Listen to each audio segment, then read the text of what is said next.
let's go back into the courtroom now. The second witness has taken the stand. It's the accountant for the Caneiro family, Steven Weinstein. Steven Weinstein, W-E-I-N-S-T-E-I-N.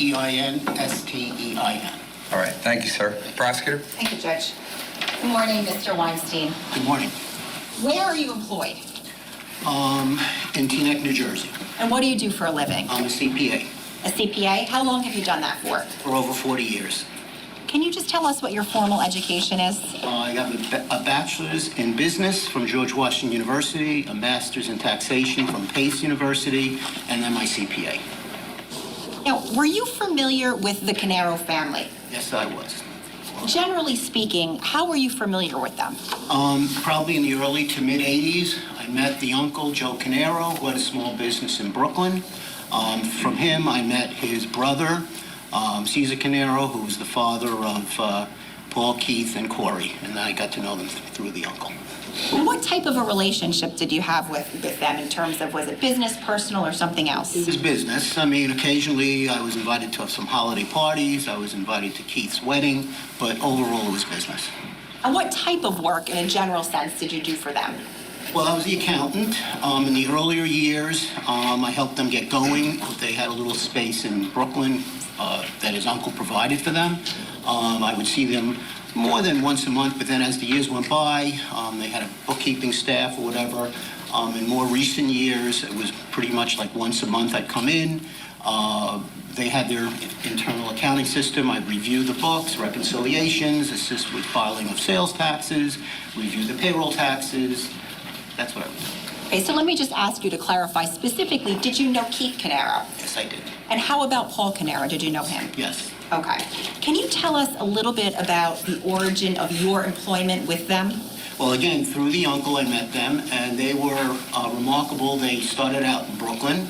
I believe they worked for a company that did marketing for small businesses called The Marketeer.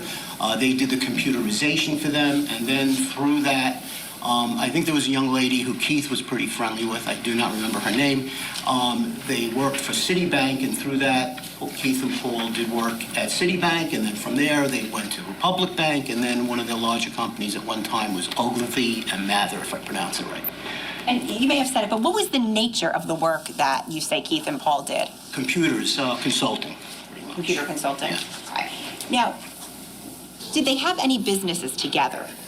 Yes, so the first company was called, at the time, J. Martin Consulting, Inc., which later they had a DBA called Square One, where they rendered these computer consulting services. Okay. And when that company started out, where was that physically located? In Brooklyn. In Brooklyn. Okay. Did it ever move anywhere else? Yes, so from there, as they expanded, at one point they were looking to move in Staten Island, but they ended up moving out to Woodbridge, New Jersey. And then from there, they moved to Homedale, and then from there, they moved to Asbury Park. Okay. Was there a company called Square One? That was J. Martin Consulting. The DBA was Square One. Now, did they own any other businesses together? Yeah, so then when they moved to New Jersey, at the time, it was profitable to sell computer equipment, so they opened up another company called J. Martin Systems, Inc., and they sold equipment, and that was set up. And then as that started, selling equipment wasn't as profitable, they basically just merged it into J. Martin Consulting or Square One, and they would sell equipment basically to the clients that they consulted for. Pretty much that was it. And then later on, a friend of Keith had a company called, I don't remember the name, I think it was EchoStar, but it was a pest control company out of Queens or Long Island. I think it was Queens. And he would often ask them, Keith and Paul, for guidance, and then eventually they formed the company together. So at the end, there was two companies. There was Square One and EchoStar. And by around the time of, we'll talk about 2017, where specifically were those businesses located? In Asbury Park. Okay. Now, did your work for them as an accountant, did that include both businesses? Yes. Okay. And did you ever do any work for them more personally in terms of accounting? Yeah, for the whole family, basically, from the uncle on, I would do their personal tax returns, and for Keith and Paul, they would do their returns, and sometimes for their daughters, and also for their father. Do you recall who did the bookkeeping for the businesses? Well, it was various bookkeepers over the years, but in the last number of years, there was Larissa who was there, and then she left, and it was Tiffany Rivera. Were you familiar with an individual named Ronald Artigas? Yes, I was. Who was he? He was an outside insurance advisor. Now, of the two businesses, Square One and EcoStar, was there one business that generated a greater profit? It was Square One, yes. Before we go any further, let me just ask you, about how long had you known Mr. Caneiro for? And I'm referring to Paul Caneiro. Probably maybe the late 80s, so it's like 40 years, could be 35 to 40 years. Do you see him in the courtroom? Yes. Can you please point him out? He's right here. Identifies the defendant.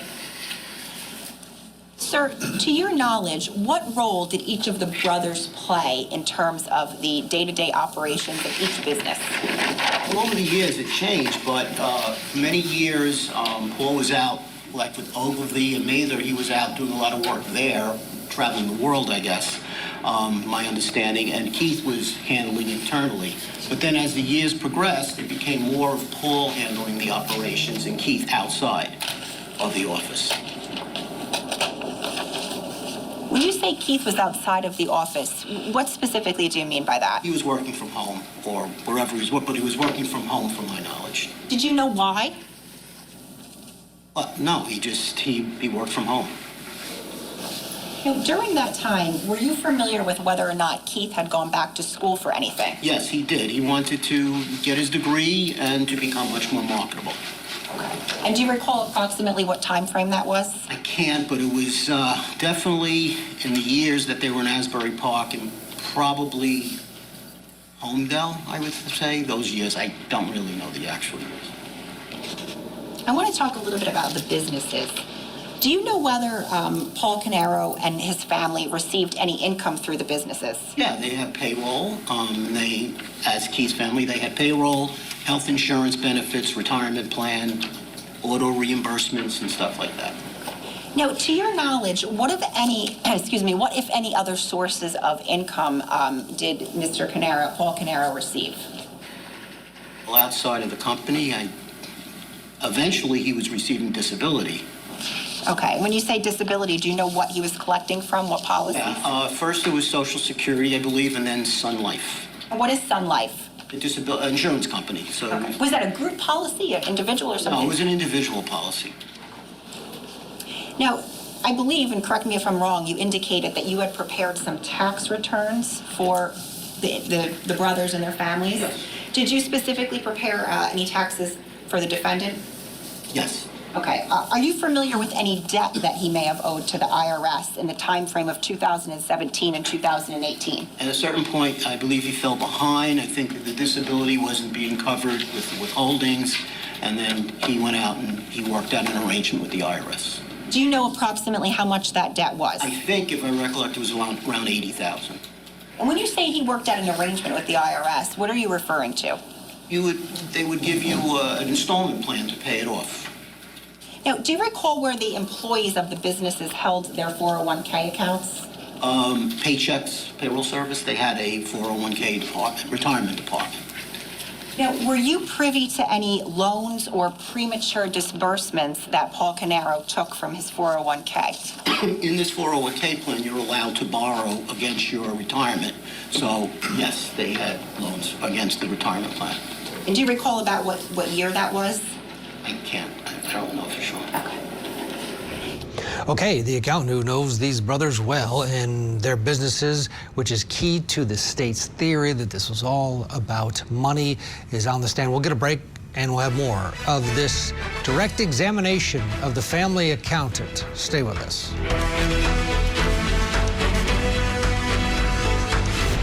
Tragic murder of Keith Caneiro and his entire family. This one is the most brutal case that I've seen in my experience here. The Mansion Murders Trial. Live coverage today on Court TV. We'll get you ready for the Au Pair Affair murder trial. Plus the latest on the mysterious killing of an Ohio dentist and his wife in their home. Opening statements with Julie Grant. Mornings at 8/7 Central on Court TV.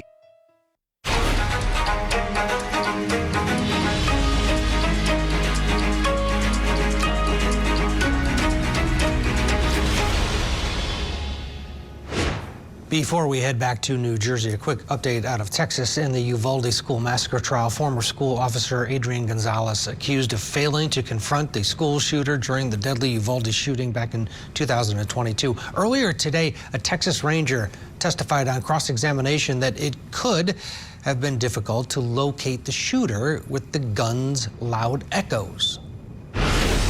It's loud and it echoes. Yes, sir. And that sound will bounce off of buildings. Yes. I mean, it travels, yes. It will travel and it will bounce. So you don't know where it's... Sometimes you fire a weapon outside, it can be difficult to identify where that's coming from. But in this situation, not only are we identifying the sound, we're also gathering the information of our complainant, our victims, or our reporting parties as to where that sound's coming from as well. So you're not just going to fire blindly to your weapon to the sound of gunshots. No, I'm going to take the information given to me, analyze it, look, process it, and if I identify the target, then engage. All right, we'll keep you updated on the trial throughout the day, or if you would like to, you could stream it live now at courttv.com. Right now, let's go back to New Jersey. A man on trial for quadruple murder. His brother's family. In the early morning hours of November 20th, 2018, prosecutors say that Paul Caneiro drove to his brother's house and killed him, then his wife and their 2 children. Paul and his brother, Keith, ran a successful company together, but prosecutors say in the days prior to the killings, Keith had discovered that Paul was stealing. Let's go back into the courtroom for more of the direct examination of a man who knew where the money was coming and going from. That is the Caneiro family accountant. Now, you indicated that Square One generated the greater profit of the 2 businesses. Yes. How many clients did Square One have by the time frame of 2017, 2018? It had dwindled quite a bit. The major client at the time was the Duke Foundation, and then some smaller clients other than that. Approximately how much of Square One's revenue came from the Doris Duke Charitable Foundation? Over 90% or more. Now, I want to draw your attention to November 14th of 2018. Do you recall whether or not you spoke with Keith that day? Yes, we did. Right. And do you recall how you spoke with him? Well, I mean, we often would speak by phone, sometimes email as well. Do you recall speaking with him on the phone that day? Yes. As a result of that conversation, what, if anything, did you receive from Keith on November 14th? I believe I received a resume, if it was the right date, because he felt like things were not going as well as he thought, and he asked me if I knew of anybody else he could maybe do computer consulting for. And as a result of that question that he asked you, what, if anything, did you do with his resume? I sent it to a client. Now, during that conversation on November 14th of 2018, what, if any, conversations, or let me ask you this, because I don't want you to tell me anything anyone said, because that's hearsay, but just, did you speak about EcoStar with Keith? Yeah, it was interesting. There was a large company that was interested in buying EcoStar. So we were talking about that. So as a result of the conversation that you had with Keith on November 14th, who did you reach out to?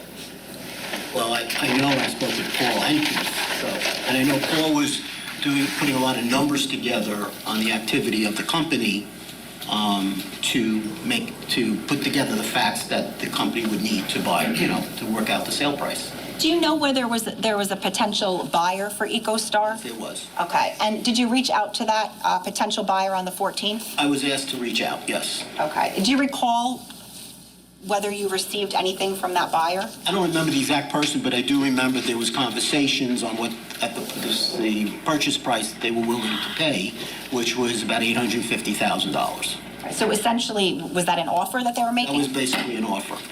What, do you recall the name of the company that was making that offer? I believe it was Terminix. How did you receive that offer from Terminix? I don't remember, but a lot of times I did things over the phone, so I don't remember if I received an email. I might have.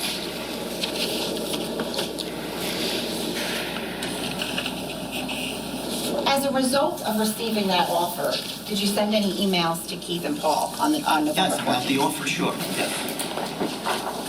Judge, may I approach? You can. I'm showing, I'm going to mark S10 for identification.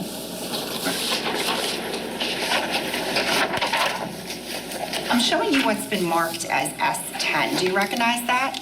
To some extent, I mean, Is that an email? this would have been an email, yeah. Okay, and do you see the date of this email? 11/15, right. Okay. Yeah, there. You need to speak up, sir. Yes, I'm sorry. 11/15/2018. Okay, and who is that email between? From me to Keith and Paul. And what is the content of the email? Basically, I was saying to them that this was a tremendous offer, and that they should work towards that. And then I was going to calculate the tax consequences, but I said we should start the process. Okay, and I'm going to turn to the second page of S10 here. What was the responses from each of the brothers? Okay. And it's actually going to start the way it, Oh, at the bottom? yeah. Let's start here. And then, Ms. Wallace, can you do me a favor, just for record purposes, when we're talking about S10, can we talk about the number of pages it is and Yes, where sir. you're referring to so that the record's clear? yes. Thank you.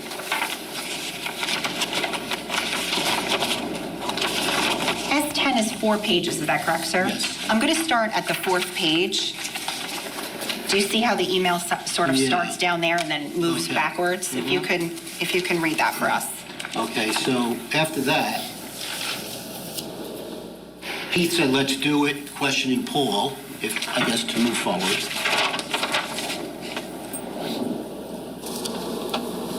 They said 850.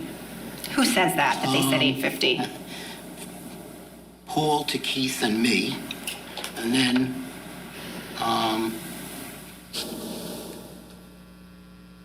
it's a little confusing, but I remember going back and forth with the 850. And then Paul said, thank you. And I asked, oh, do you want me to respond or not? About the Okay. 850. So just to clarify, you relayed the offer to them? Yes. Okay. And then Keith said, let's do it? And what was Paul's response? I don't remember the exact response. I'm going to show you. I'm going to direct your attention.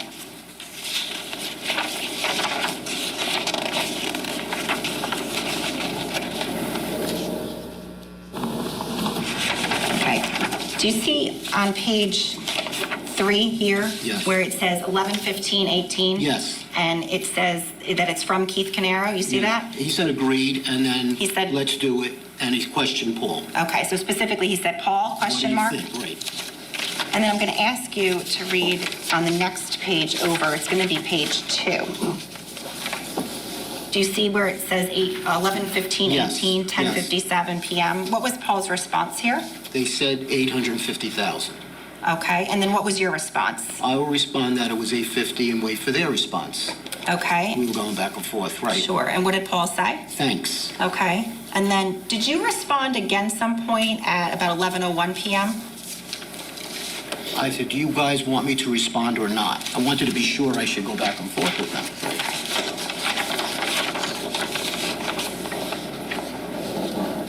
Okay. And did you ever receive a response from them? I don't remember, but, well, there was a response. I think Paul wanted to hold off because he felt we could do better than the 850.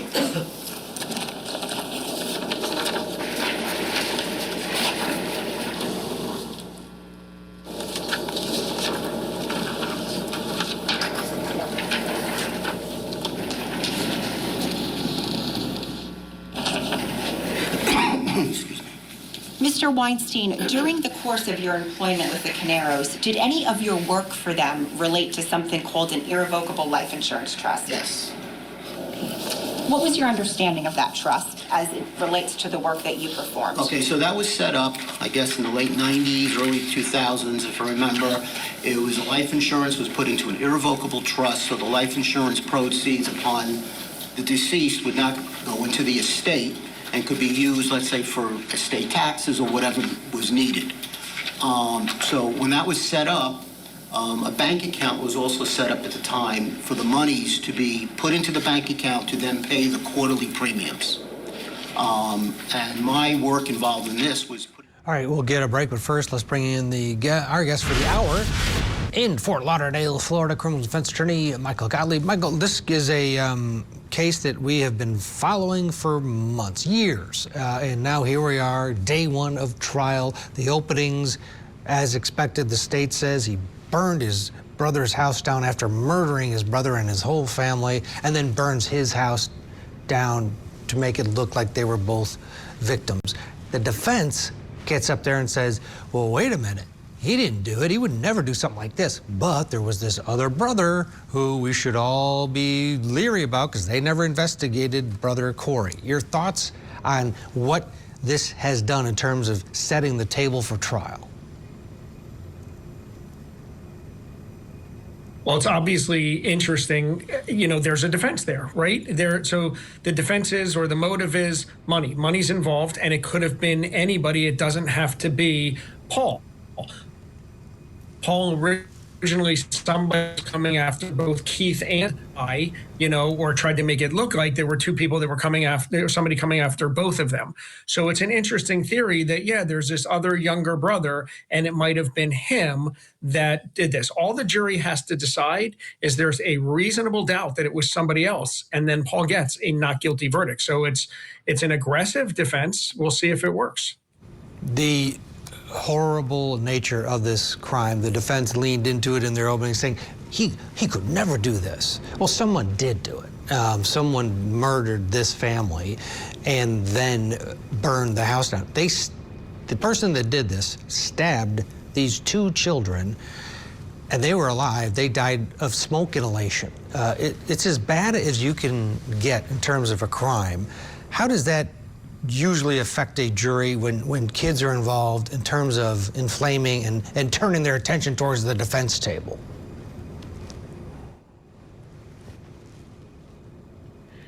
Yeah, so when jurors get an initial feeling that the defendant might be guilty, their tolerance for nonsense or thin defenses is a lot lower.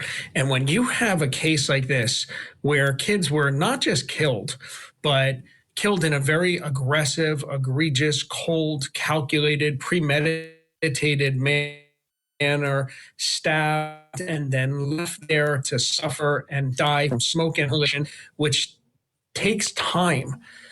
The jury's going to be angry. They're going to want someone to pay for this crime. And they're going to, you know, especially if they feel that it was Paul, a loved one, how could he do something such as this?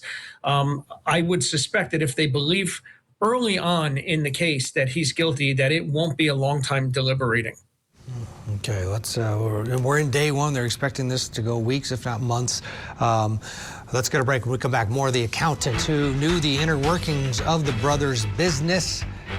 Direct examination continues.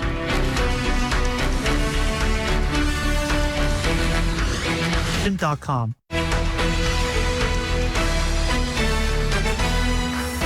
We're very, very concerned because this is very out of character.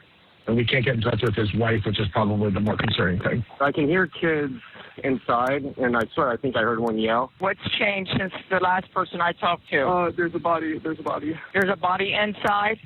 Yeah.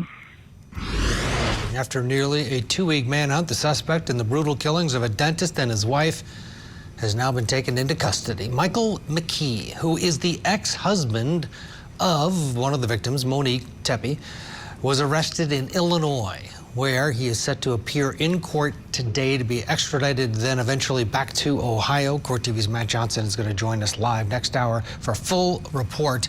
Our Cody Thomas is in Ohio as well. He'll be reporting throughout the day. We'll start, though, in Illinois with that extradition process underway. It's a story that a lot of us have been glued to. Who could this have been? And according to the state of Ohio, it looks like it may have been that ex-husband who was a vascular surgeon in Illinois. A lot of questions still remain. In the meantime, let's head back to New Jersey. Trial for Paul Caneiro continues this afternoon. It just started today. It's day one. Authorities say that Paul fatally shot his brother and sister-in-law, then viciously stabbed his niece and nephew to death before burning down their house.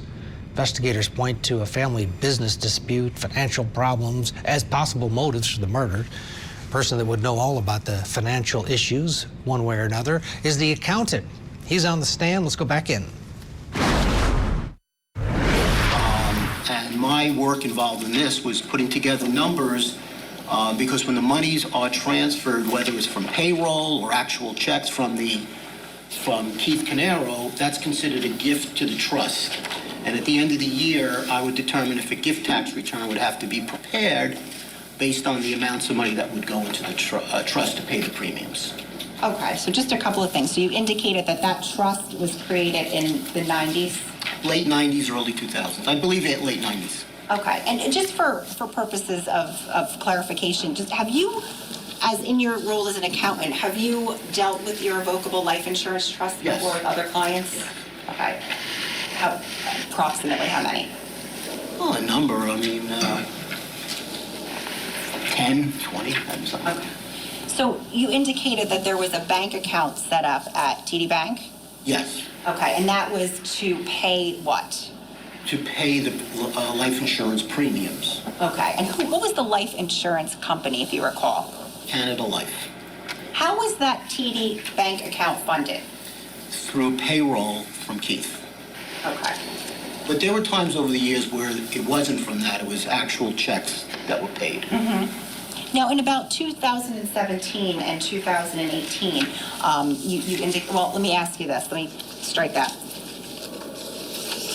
The irrevocable life insurance trust, were you aware of any trustee that was involved with that? Yes. And who was that? That was Paul Caneiro. Okay. And what was your understanding, based upon the work that you did for that trust, what was your understanding of Paul Caneiro's role? To basically he was in charge of the trust, the monies going in and the monies that would be paid to the insurance company. Do you remember how often the premiums were due? Quarterly. Quarterly?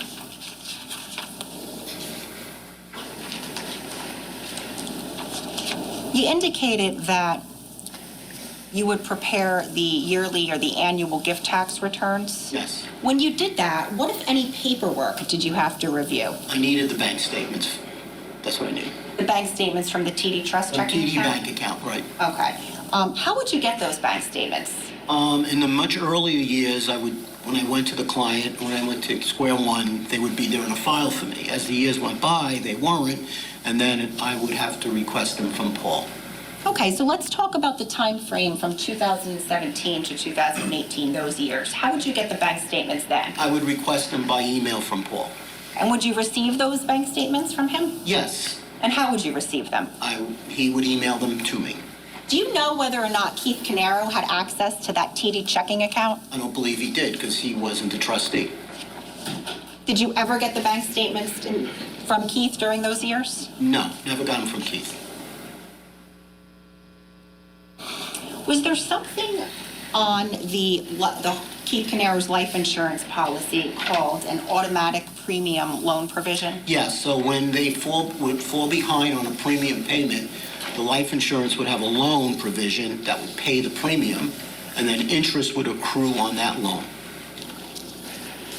Now, aside from your work in terms of preparing the annual gift tax return, what, if any, other work did you do that related to the irrevocable life insurance trust? Just, putting together the numbers and then preparing the tax return. That was it. How often would you work on that? Well, in the more recent years, it was almost annually pretty much that I would do it. Except if Keith reached out and wanted it done sooner. Okay. And you indicated earlier that you would go to the office, I think you said monthly? Yes. Okay. And when you went to the office monthly, your work would involve other things? Not that. It was the other things, right. Now, I want to draw your attention back to the beginning of about 2017. During that time, what, if any, issues did you become aware of with regard to the irrevocable life insurance trust? That the money was going in, but the premiums were not being paid. Okay. And did you or Keith ever look into that together? Yes. I first reached out to Paul, and then eventually, through Keith, I found that they weren't being paid. When you reached out to Paul, do you recall what, if anything, he had said? I never got an answer. Okay. Now, moving forward to April of 2018, what, if any, issues arose with respect to the irrevocable life insurance trust? Well, in what regard? They fell behind in the premiums, This is April you're talking about? Yes, I'm going to draw your attention to April of 2018. What, if any, issues arose at that time with regard to the irrevocable life insurance? I believe it was found out through Keith as well and Paul that the monies weren't going to pay the premiums, but in essence, Paul said that for some reason the monies weren't going. They were being used for another reason, and then I found out that he said he was going to pay that money back. Okay. Without telling me anything that Keith may have said to you, because it's hearsay, did you have a conversation with just Keith about the situation?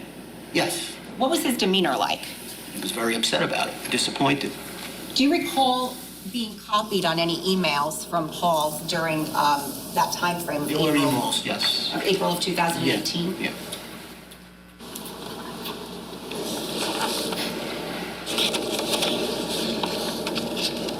May I approach? You can. Showing you what's been marked as S11 for identification.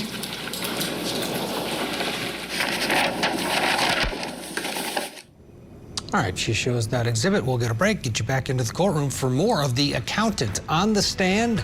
Stay with us.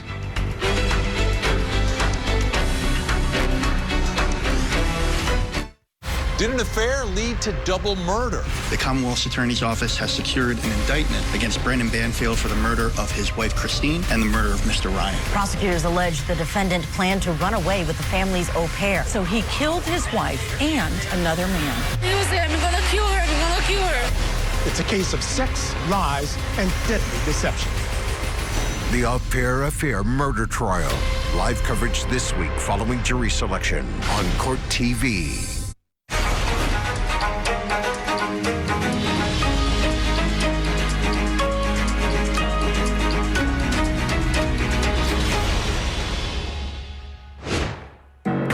Snuck up on the family while they slept.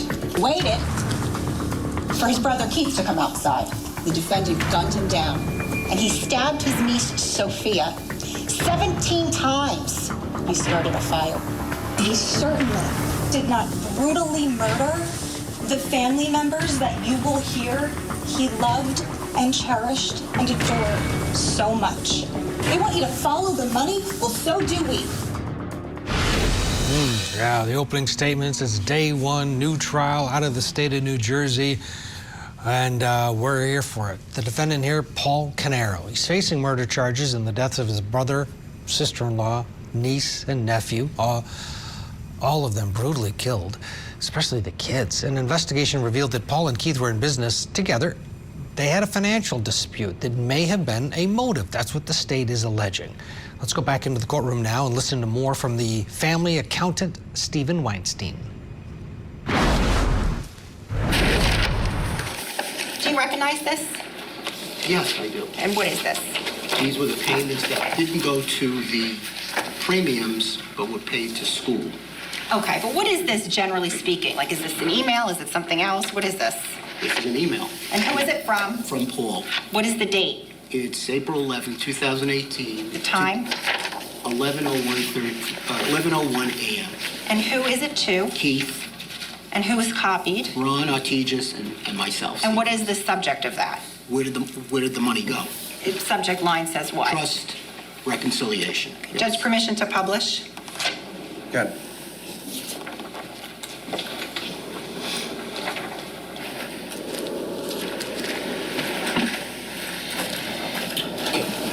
Yes. Anna, can we have the back table?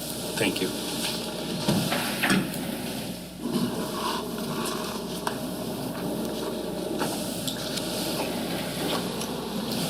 Okay, Mr. Weinstein, do you see that on your screen? Do you see the email on your screen there? Okay, is that essentially the same email that I just showed you that's been marked as S11? Yes. Yes? Okay, and let's just start at the top there. Can you read that for us? To all? Okay. Yes.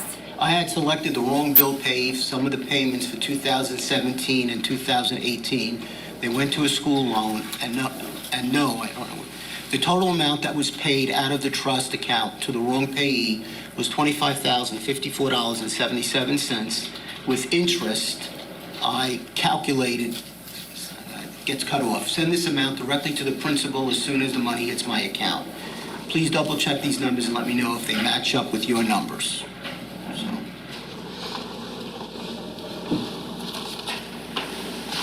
going to scroll down a little bit.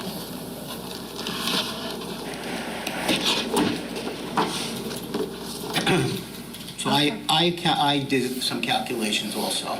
Okay. And what are we looking at down here?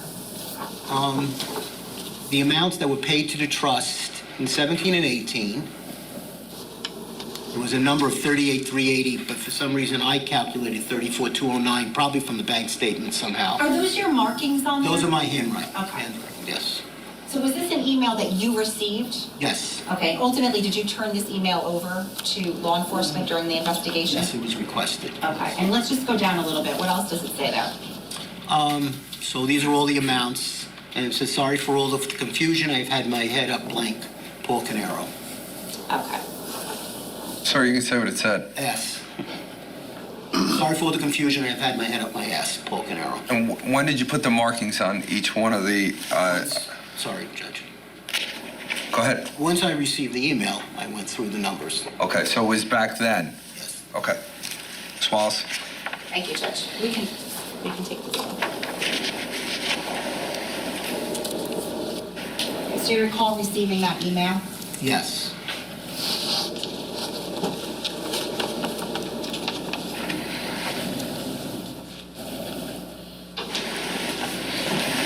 Earlier, we had discussed how you would receive the TD Trust bank statements from Paul Caneiro. Do you recall that? Yes. Okay.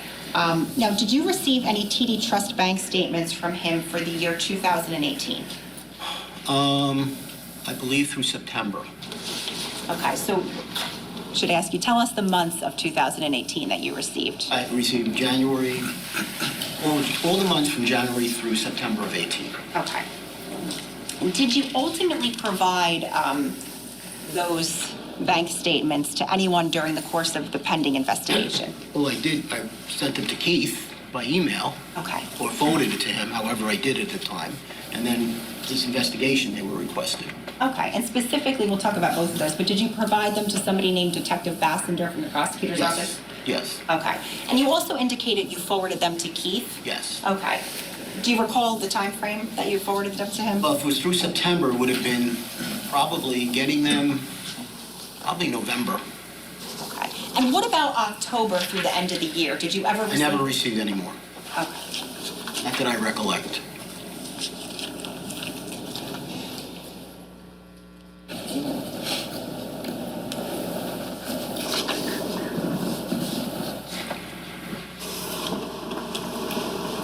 I'm going to show you what's been marked as S12.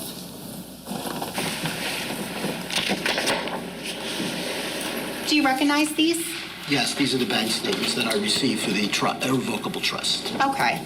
And do these go from January to September? I'll let you look at them.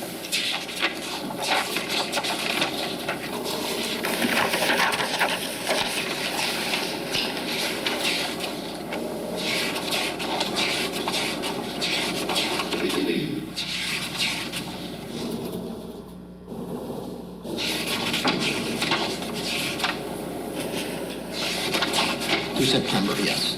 Through September, Yes. Okay. Do you recall how you received those from Mr. Caneiro? Email. Okay. Judge, permission to publish S12. You can. Let's bring in Michael Gottlieb. The state's starting out very, I don't want to say slow, but they started with an IT professional, talked a little bit about a contract with the brothers, and now the accountant. But this is the motive. This is a very important part of it. What do you think the strategy was? Let's lay out what we believe is the motive. Let's get the accountant in, who is very good. I mean, this dude is on it. Your thoughts on this strategy by the state of New Jersey?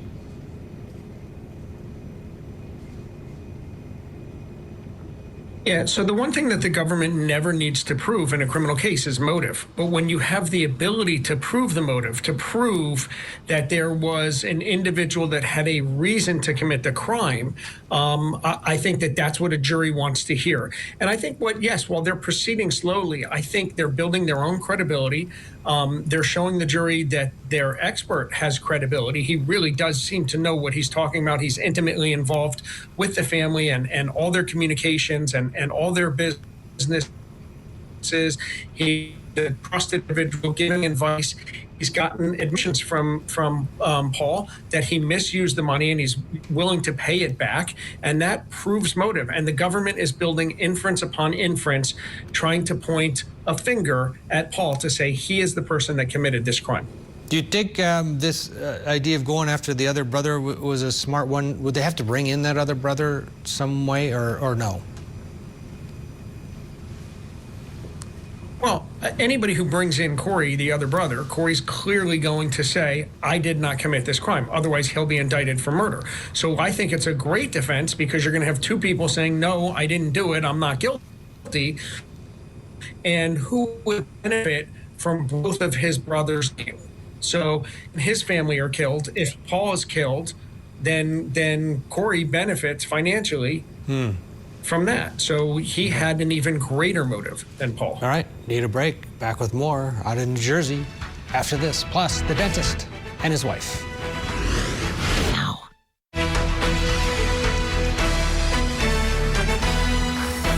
Welcome back to Court TV Live. I'm Ted Rollins. We're tracking several trials across the country this afternoon. On this Monday in New Jersey, day one of testimony underway for a man accused of killing his brother's family and then setting their house on fire after his brother allegedly caught him stealing from the family company.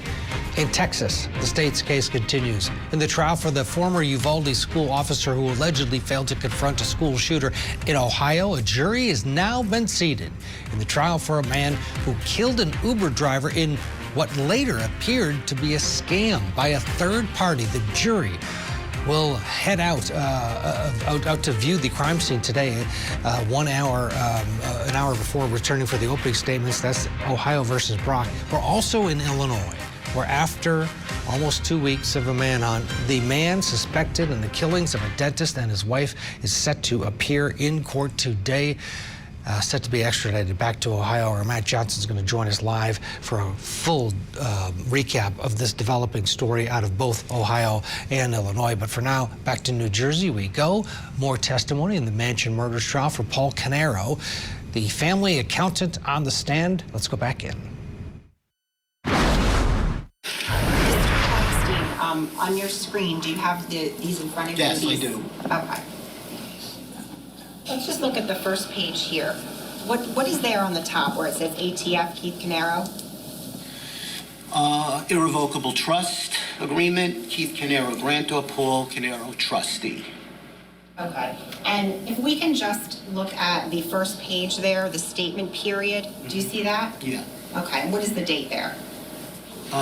January 1st through January 31st of 18. Okay. And then just going down here, we're looking at, so it looks like January 2nd, and then it goes through January 31st. Do you see that? Yes. Okay. And there's a check mark on this? Yes. Okay. Did you put some markings on That these? must have been my check mark, yes. Okay. Do you recall when you did that? When I got all the statements at one time and I was going through them, yes. All right. Let's look at the first page where it says transaction date, January 2nd. Do you see that? Yes. Okay. And it has up at the top either debit, credit, and then it would have the balance, right? Correct. Okay. January 2nd. Do you see a debit there? There's a debit for $1,000. Okay. And do you see where that's going to? I don't know the number, but yes, there's an account number or whatever there. Are the last four digits 3837? Yes. Okay. And then you see some credits, right? Yes. Okay. And where are all those credits from? Coming from payroll, either from J. Martin Consulting, which was Square One, or Echo Pest Control. So are these essentially where we see the credits? Is that the payroll that's coming from Keith Caneiro's? Yes. It would have been, yes. Now, you see a couple of more debits on this page for January, is that right? Mm-hmm, yes. Okay, so I'm going to draw your attention to January 10th. Do you see that? Yes. Okay, and that's how much? $500. And then January 22nd? $2,500. Okay, and then it indicates that it's being transferred to where? 3837. Okay. If we can go to the next date, which would be February. And I'm not going to make you go through every single one of these again, but I just want to ask you a couple questions. Now, we're looking at February here, And we see some red markings. Do you see that? Yes. Whose markings are those? Those would have been my markings. Okay. And do you recall what you were doing with those markings? Trying to check from where it was coming from and where it was going, and then I probably did some type of a reconciliation of the account to make sure it all equaled. Okay. And then I want to draw your attention to February 5th there. Do you see a debit? The $2,200. And where is that going to? 3837. And then do you also see some money coming in from the EcoStar and J. Martin companies? Yes, through the payroll. Yes.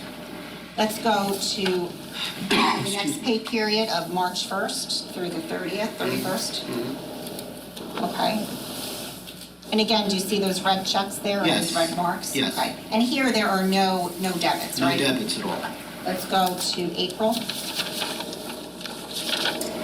In April, there were all those credits, and then on April 9th, there was a debit for $8,500 to Canada Life. Okay. Now that goes to Canada Life. And is there a check number under there? There's a check number, yes. Okay. Specifically 99502. 995002, correct. Now, was that something that you would commonly see? Sometimes you would see monies going to Canada Life? Yes. And what was your understanding of what that was for? Well, I mean, because they had fallen behind with the premiums, it wouldn't be a premium payment. So I think I kind of remember the premium payments being like $7,800 something a quarter. But if it was $8,500, one of the goals Keith was trying to do is to pay down the loan and the interest. So it would be more than that amount. Understood. Let's move on now to May 1st through May 31st. Yes. Do you see that? Yes. May 1st, $5,000 Canada Life Insurance Company. Let's stay on that date for a second. So you see May 1st, $5,000 to Canada Life Insurance Company? Yes. What's missing under there? I don't see that check number. Okay. Let's move on to June. There again, in June, a lot of the credits from the payroll, and then on June 18th, there was a payment to Canada Life Assurance for $7,500, and again, there's no check number on that. Okay. Now, aside from me bringing your attention to that right now, was that something that you noticed back then? I noticed Canada Life. That was my goal. Let's move on to July. I want to draw your attention to July 16th. What do you see there? $4,500 to Canada Life Assurance Company. Okay. Again, is there a check number? No. Let's move on to August. What are we looking at? August. Hold on one second. Sorry. Another question. I'm going to draw your attention to August 3rd. What do you see there? $4,000 to Canada Life Assurance Company. Okay. No check number. How about August 18th? Actually, it's August 17th. I'm sorry, 17th. $2,500 Canada Life Assurance Company. No check number? No check number. How about August 28th? Canada Life Assurance Company, no check number for $1,000. Let's move on now. If we could scroll to September, please.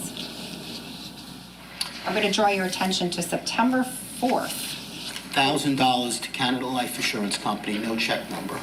And how about September 4th again? $300 to Canada Life Assurance Company. No check number? No check number. How about, I'm going to draw your attention to September 7th. What are we looking at here? Canada Life, debit for Canada Life Assurance Company, $1,000, no check number. And I'm going to draw your attention to 9/17. What are we looking at there? $1,300 to Canada Life Assurance Company with no check number. All right, let's move on to October, please. Oh, I'm sorry, there is no October. That's right. My mistake. Okay, because you never got October, right? Never got October. Never received it.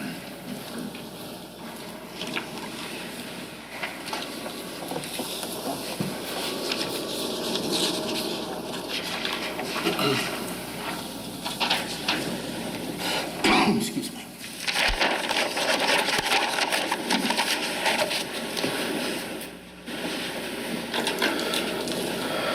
Mr. Weinstein, you indicated that you would do Keith and Paul's and the family's personal tax returns, I think? Yes. Okay.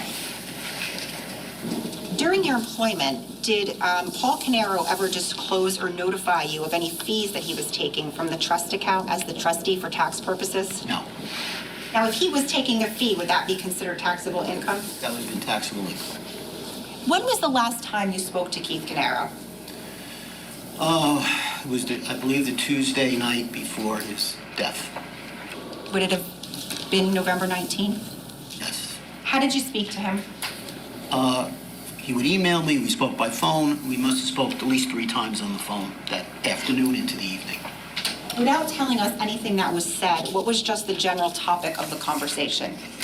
Very upset, and just wanted to do something about it.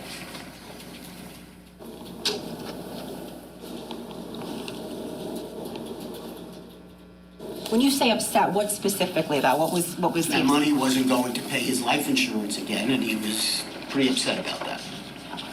Now, what, if anything, did you tell Keith during that conversation? I did. I tried to calm him down, and I tried to tell him it was late. It was like 7 o'clock in the evening. I said, let's, we'll get in touch with TD Bank tomorrow to see what's going on. Did you ever speak with Keith again? I never spoke to him again. And why not? He was murdered. When did you learn of that?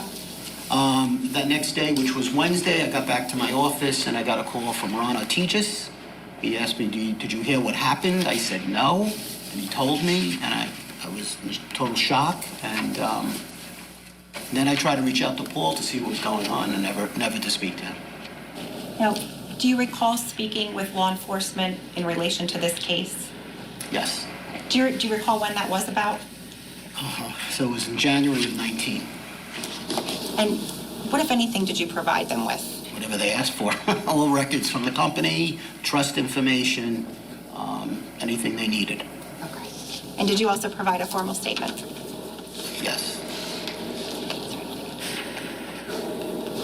I have nothing further. Ross? Okay, the accountant, riveting. I mean, he's on it, boy. He had an answer for every question, very quick, and then at the end, detailing the last time that he saw Keith Caneiro. And he couldn't get a hold of Paul, even though he called him. Let's bring in John Day. He's watching along in Santa Fe, New Mexico.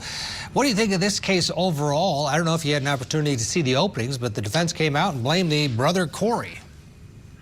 Yeah, thanks for having me. Yep, the defense is going with the SODD defense. Some other dude did it, blaming the third brother, claiming that the police never investigated him, trying to deflect all the attention away from Paul.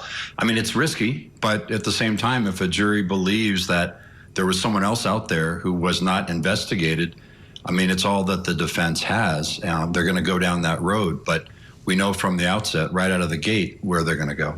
This accountant had the unique relationship that went back to an uncle, and he's known these brothers for a very long time and was doing their books. How did you, what did you take away from his testimony as he went through not only the numbers, but then also the emotions of finding out that Keith was dead? Right, good witness for the prosecution.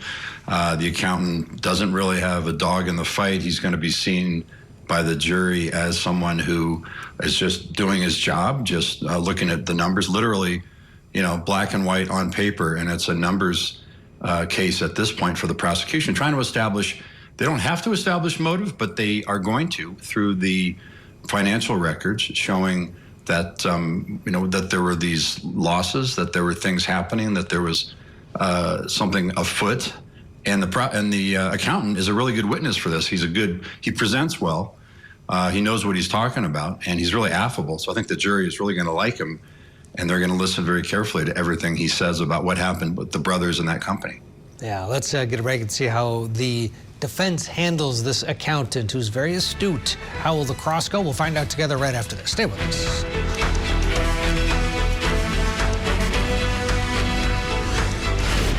Tonight on Closing Arguments, a family of 4 massacred, their mansion set on fire, and the uncle charged with their murders. We'll unpack today's opening statements in the case against Paul Caneiro. Closing Arguments tonight at 8, 7 Central, only on Court TV. Did an affair with the family's au pair lead to double murder? He was there, I'm gonna kill her, I'm gonna kill her. It's a case of sex, lies, and deadly deception. The Au-Pair Affair murder trial. Live coverage this week on Court TV. That's higher now.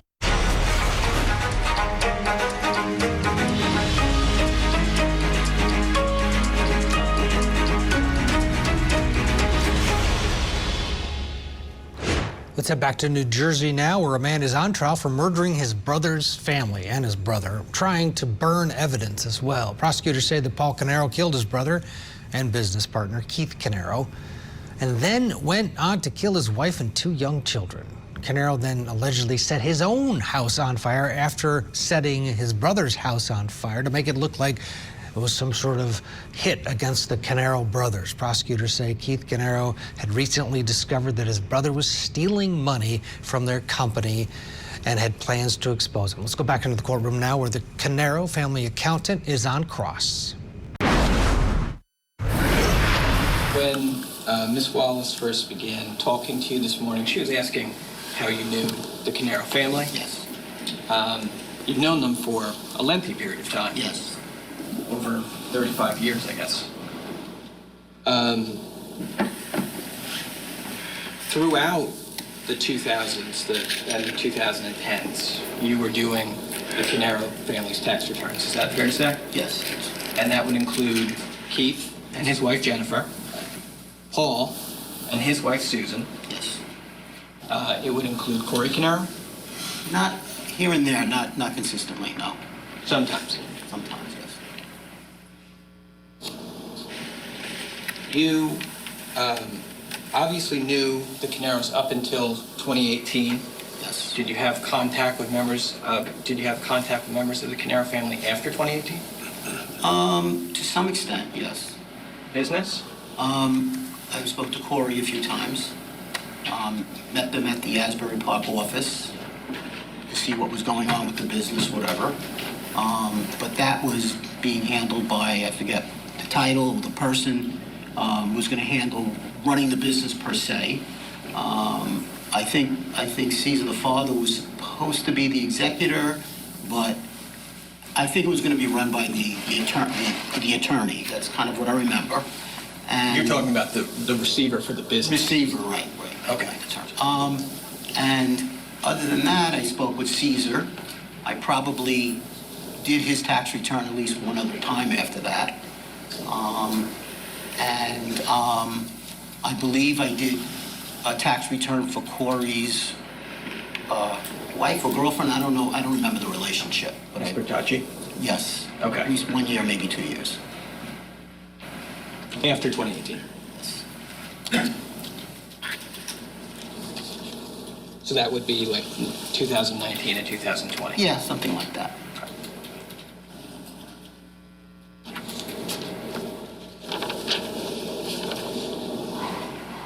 So, Keith and Paul owned EcoStar equally, right?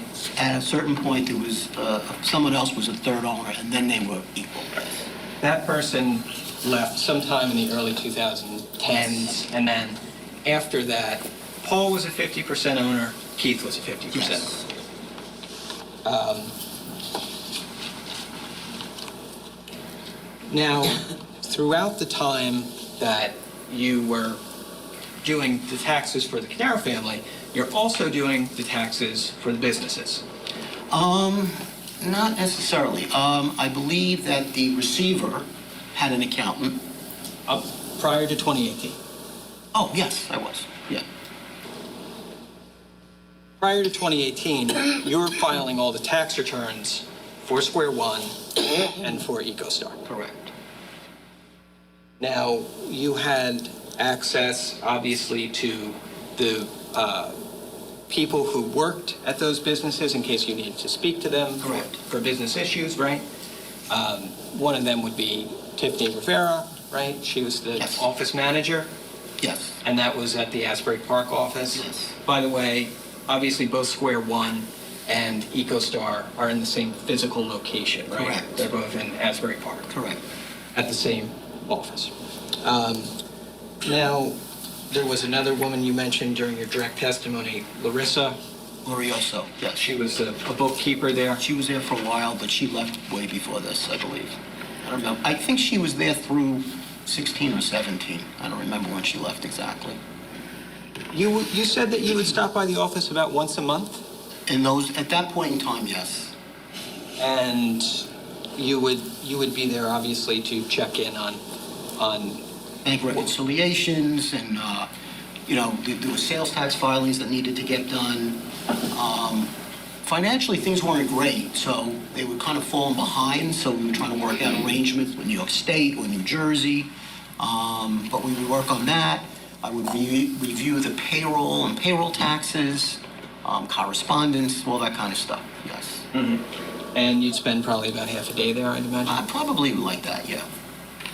When you were there, on those once-a-month occasions, you would see Paul there? Not all the time, but he was there more when they were starting to look to sell EchoStar. He was there when I don't know how often he was there, except if I was there and he was there. He was working on the numbers for this potential purchase or sale of the company. Okay. Your perspective on that time period, the sale of EchoStar, would be that Paul was trying to put numbers together, projecting that revenue in that company was going to increase. Yes. And therefore, the sales price of that company should also increase. Possibly, yes. And Paul wanted to wait on that increase in revenue so that they could get a bigger sales price, right? He thought they could do better than $850. Correct. And those were based on some of the numbers and the projections he was putting together. Correct. You saw his projections and his numbers, right? At the time.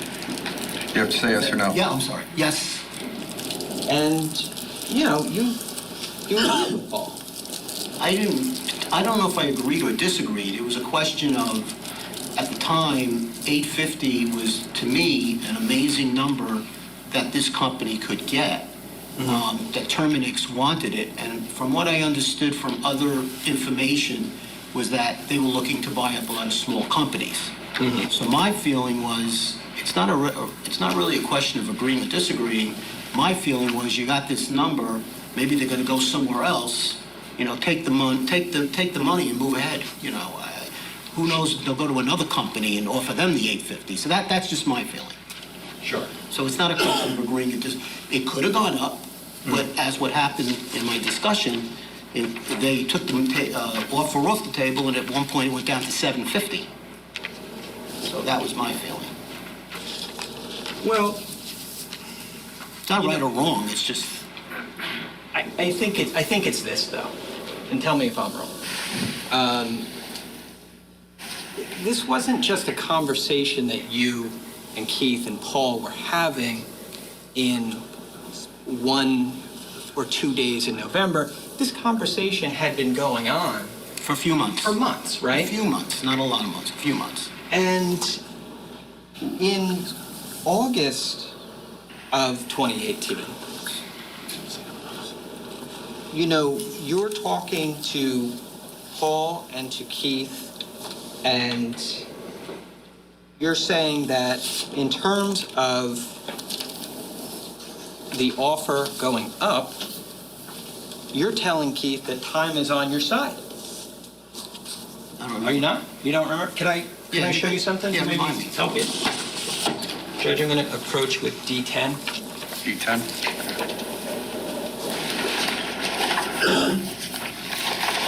I'll show you this. So this is an email, okay? And I'm just going to direct your attention to who it's from, who it's to.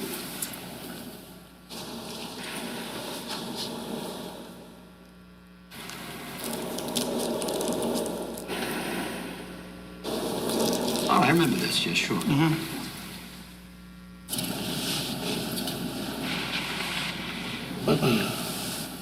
I remember this. Okay. Yes.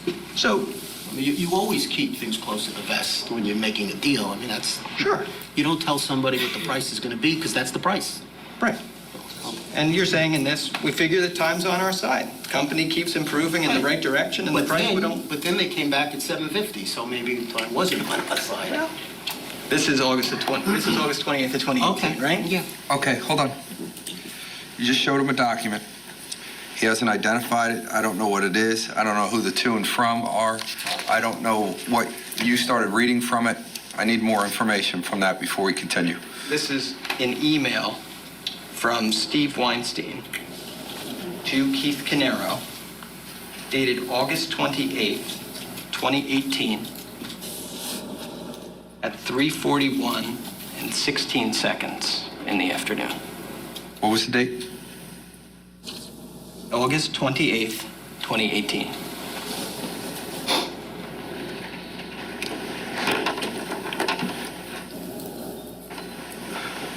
And you're saying you remember that? I mean, now that I see it, I remember, but I don't remember that. All right. Go ahead. Now you can continue. Now I understand what you're talking about. And I hope jurors understand where we are? Okay, great. So, Go ahead. Should I speak? Why don't I ask a question? Oh, Okay, that's fine.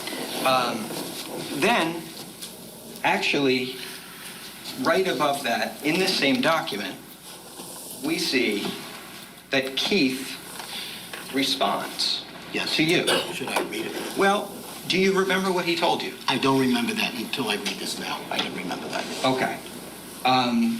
Well, then I would ask you to read it to yourself then. Can we heard it sidebar, please? You can.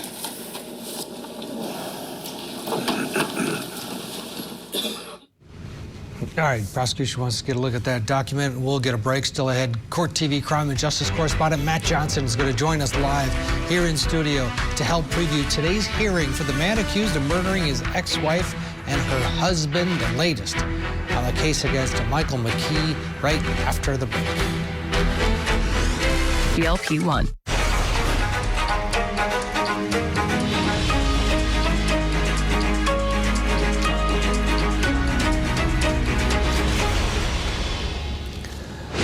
Welcome back to Court TV Live. Before we head back to New Jersey, we want to talk about Ohio, where Michael McKee is expected to be extradited to after a court hearing in Illinois today on charges that he murdered his ex-wife and her husband. McKee was booked over the weekend, alleged to have shot and killed Spencer and Monique Tepe in Columbus, Ohio. This case has caught the attention of the country.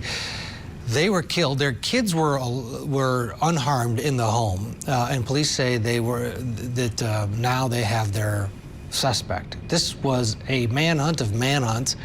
Everybody wanted to know who would kill this dentist and his wife.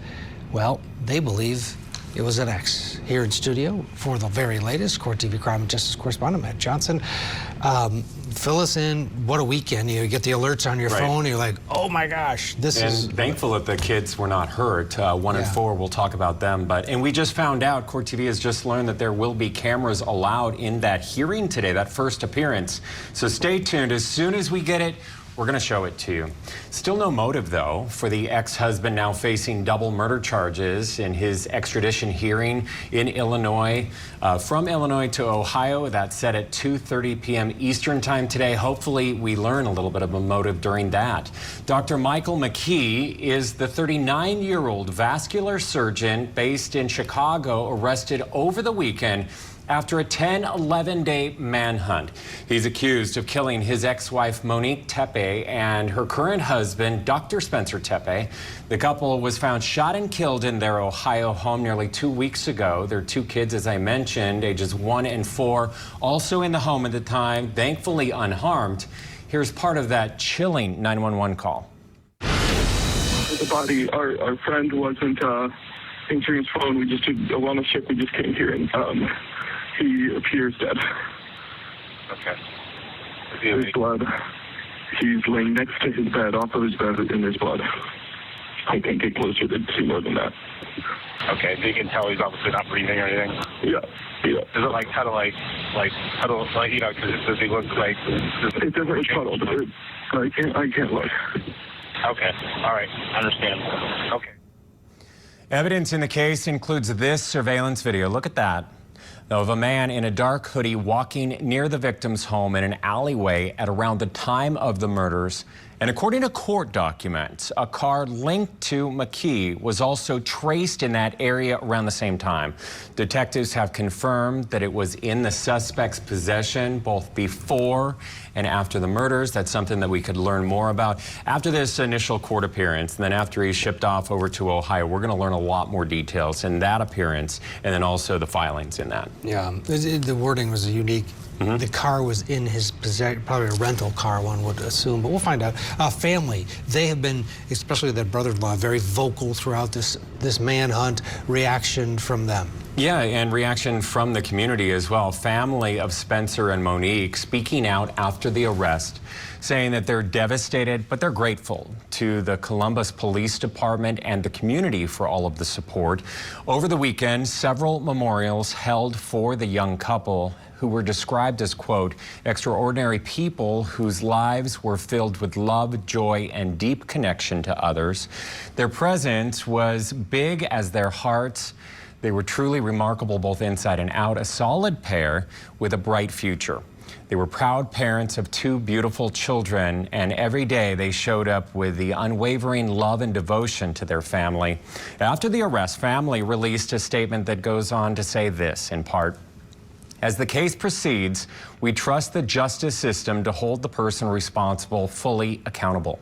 Monique and Spencer remain at the center of our hearts, and we carry forward the love as we surround and protect the two children they leave behind. Again, still no motive in the case. Again, something that we may learn. We're learning new details almost, every few minutes in this case as we get closer to this hearing, which we're going to show you, and right after that, too. Yeah. He's a vascular surgeon. They divorced years ago. Nothing makes sense on. right now. Yeah. Nothing makes sense. Yeah, was it a simmering thing, seeing them in love, or was something happened? Well, I guess we'll find. But it was an entry. amicable divorce, no problems. There was no children at the time shared between the two. Yeah. There was no alimony. He got the house. She moved on. It had been several years. What was that issue? Yeah. It is, again, more questions than answers at this point, but the big question has been answered. Who did it in terms of the state of Ohio? They believe they have their person. We have to get past Illinois first. Yeah, the extradition will begin today. Matt, thank you. Matt will be with us throughout the afternoon here as we watch this extradition hearing together. Let's bring back in criminal defense attorney John Day. John, I don't know to what extent you were following this manhunt. This is a heartbreaking case out of Ohio, but it sure caught the attention of true crime folks around the country. And boy, this was interesting. There was an old spouse, but no relation. It didn't seem like there was any beef, on the surface. Do you believe that we'll learn a lot more in the coming days and months before, if and when this goes to trial? Right. Well, there's a backstory here that we don't know yet. We will find out eventually. But, law enforcement was clearly going to be looking at former romantic relations, anyone who is close to either one of the victims. Of course, one of the first things you think of is, does it involve something involving the doctor's practice, the dentist's practice? You expand from there. But, in cases like this, where there was no, real clear, real obvious motive, law enforcement is going to go looking for any kind of connection to someone who's, a spouse, or someone, former partner, something like that. But again, we don't know right off, the top what the motive would have been with this ex-husband. But it was, it's a horrible, horrific murder. And we've got that video of the person walking along the street, and they're going to sort of go back and sort of trace the person's steps, the defendant's steps at this point. But a horrific crime, but when something like that happens, the first place they're going to start looking is an ex-spouse or former romantic attachment. And you think, people that do commit these crimes, the motivation is different, money, love, you have it. But there's a sense where we all think, well, boy, that guy's dumb. How would he ever get away with it? And this guy's a doctor. It never ceases to amaze me that criminals come in all sizes and shapes and professions and intelligence. A vascular surgeon seemingly doing well in Illinois goes across country to kill his ex-wife and her husband. It's hard to get your head around. Right, and we will find out more. We will learn what law enforcement prosecutors think the motive was. And, you know, in cases like this, you see it. I mean, we can say, well, you know, why would a doctor, a well-educated, successful professional, why could he possibly engage in something like that? But in a lot of these cases, you see something overtakes, something overwhelms the filters that, you know, that mean you wouldn't ordinarily do something like that. You wouldn't take that kind of action. There was something burning away, according to prosecutors. There's going to be something that they find underlying, according to their theory, why this person, after what was apparently an amicable divorce, but something must have been happening in this defendant's mind to generate that kind of an action. So we will find out more. It's tragic, but it's also something that you can't turn away from. Yeah, again, the extradition hearing is set for 2:30 Eastern time, about an hour from now. And as Matt just reported, we'll have cameras, so we'll watch that together, get our first look at this soon-to-be defendant. Let's get a break. When we come back, we'll head back to New Jersey. More of the Caneiro case. It's day one. Wow, did a brother really kill his brother and his whole family? That's what the state alleges, that Paul Caneiro killed his brother Keith. Back with more testimony after this. Tonight on Closing Arguments, a family of four massacred, their mansion set on fire, and the uncle charged with their murders. We'll unpack today's opening statements in the case against Paul Caneiro. Closing Arguments tonight at 8/7 Central, only on Court TV. Did an affair with the family's au pair lead to double murder? He was there, I'm gonna kill her, I'm gonna kill her. It's a case of sex, lies, and deadly deception. The Au Pair Affair murder trial.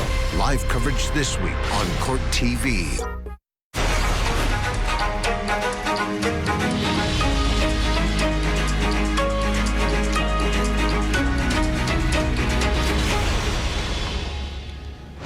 We'll head back to New Jersey in just a minute, but first a quick update out of Virginia, where a jury has now been seated in the Au Pair Affair murder trial. A jury of 7 women and 9 men, including 4 alternates, have now been selected to hear the case against Brendan Banfield, who is accused of conspiring with his child's au pair to kill his wife and another man. Opening statement set to begin there tomorrow morning, 10 a.m. Eastern. Our Kelly Craft is there as well. She'll be reporting throughout the day today and tomorrow, and we'll have it all for you, those openings tomorrow. But for now, let's head back to New Jersey. Day one of the mansion murder trial. Defendant here, Paul Caneiro. Prosecutors allege that Caneiro killed his brother, sister-in-law, and the couple's 2 kids before setting their mansion on fire to cover it up.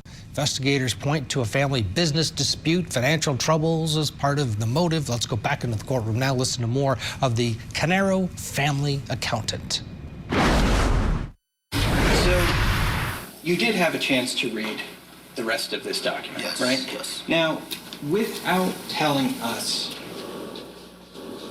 what was said by anybody other than yourself, okay? This is a back and forth email between you and Keith about the potential sale of EcoStar, right? Correct. And Correct. specifically, we're talking about August of 2018. Correct. And this is several months before the November conversation that you testified with the prosecutor about, right? August, yes, same year, yes. And so, and obviously, your impression of this conversation, this is back in August, is that it's not just Paul at that point in time who's hopeful for a higher number. It's you too, right? And it's Keith too. Yes. And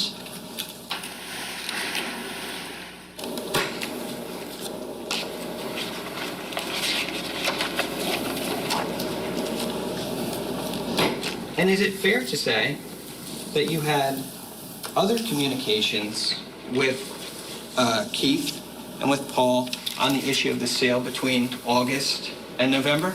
It's fair to say I don't remember them, but it's fair to say.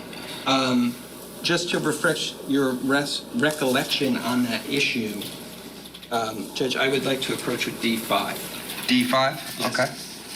And just for record purposes, this is an email, right? Mm-hmm. Is that yes? Say yes or no. Yes, sorry. And is it an email from Keith Caneiro? Keith to me. Okay. And the date of this is September 13th of 2018? Correct. Okay. Could I just have you read this to yourself? To myself. Yes.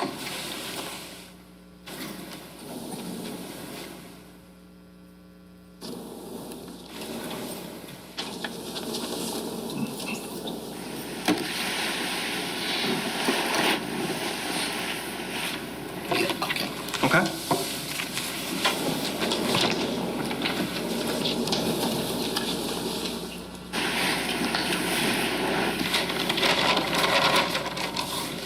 One point of being here that there were additional conversations that you and Keith had about this sale between August and November, right?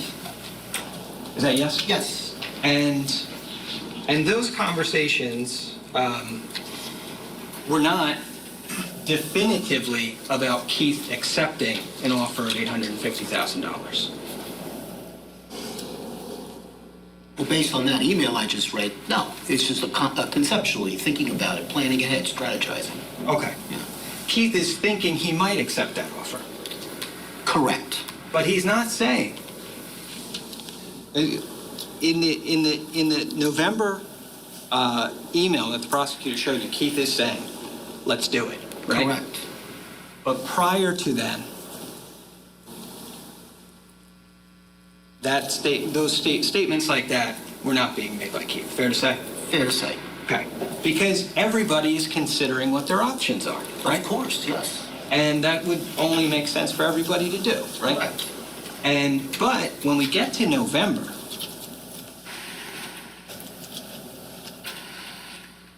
Keith is concerned that his contract with the Duke estate might not renew. Correct.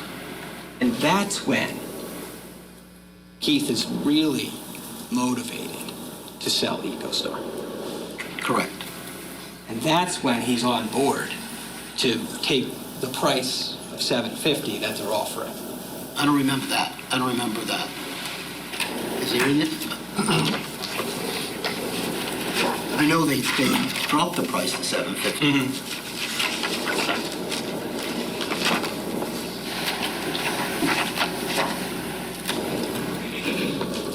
But EcoStar was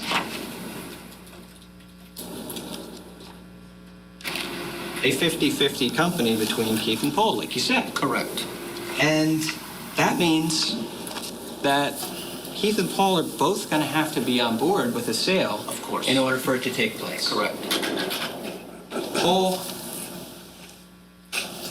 you saw in that email the prosecutor showed you, they come back at $750. You say this is a tremendous offer. Paul says they said $850. No, I think I said $850 was a tremendous offer.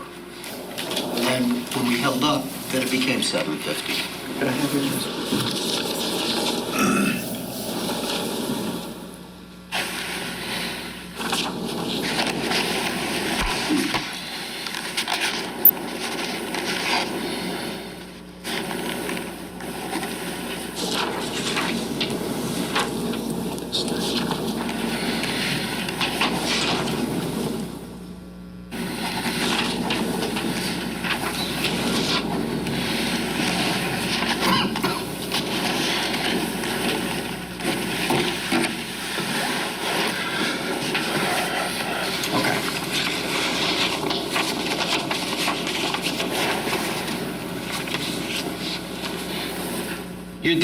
I'm sorry, so this is S10. Okay. This is you saying... We got to start hearing. They said $850. Response. Want me to respond to them? Writing. You guys can't have a conversation I'm not. amongst I'm just yourselves. being talked to myself. Okay, all right.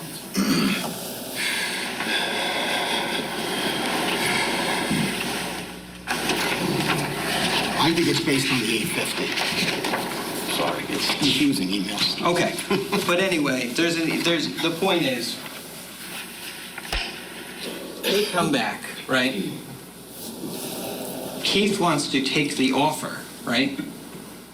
And Paul says they said 850, right? Correct. Meaning they're not offering 850 now. They said 850. Correct. Right? Meaning also that Keith wanted to take the 750 at that point in time. Maybe, I don't remember that, but possibly. Okay.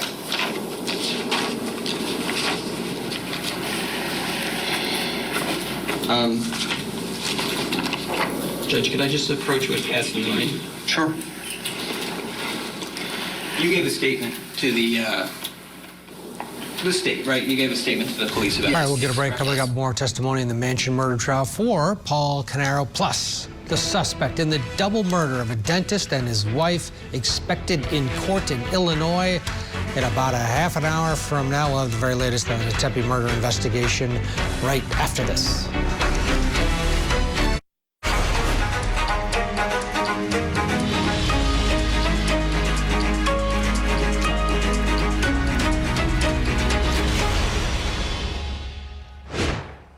Welcome back to Court TV Live. I'm Michael Ayala, and we are in New Jersey this afternoon, where a man is standing trial accused of killing his own brother, along with his brother's family. Defendant Paul Caneiro is facing multiple charges, including 4 counts of first-degree murder.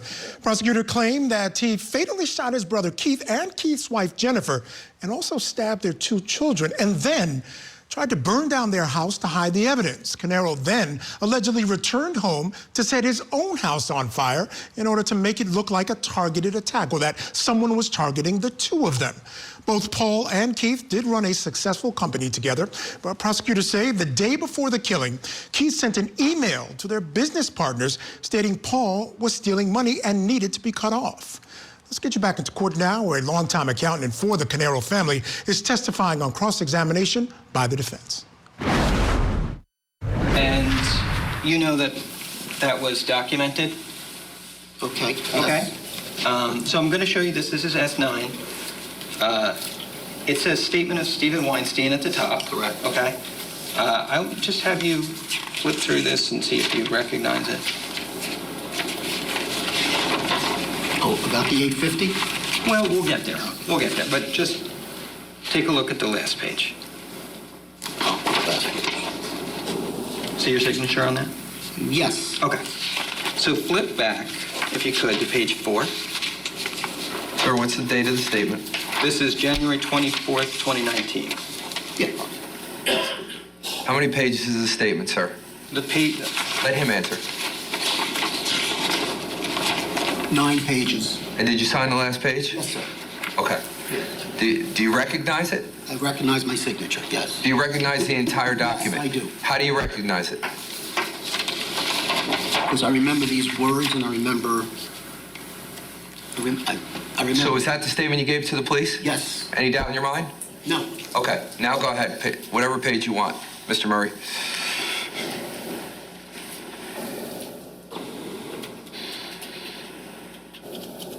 Okay, so now that you've read that,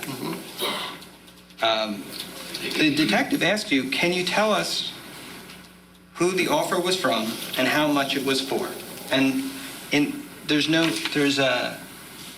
that's on line 22 of page 4. You see that, right? It's page 4. Oh, yes. Okay. And then you answer that question on line 24 of the same page. Correct. Right? And your answer is, the offer was for roughly $850,000. Correct. But that was reduced to $750,000 by Terminix. Correct. Okay. Okay. Could I say that? Yes. Thank you.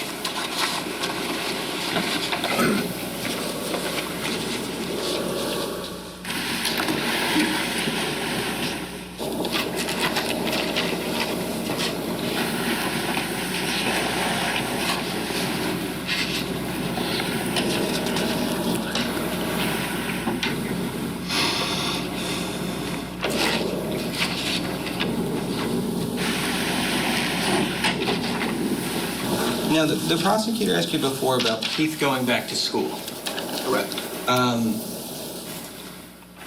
would be correct to say, though, that wherever Keith was, when you would go to the office, the Asbury Park office on a monthly basis, yes, Keith would not be there. Correct. He was never there when you were there. I would never say never, but not a lot of times when I was there. Correct. You would see Paul far more often than you would see Keith. More often than Keith, correct.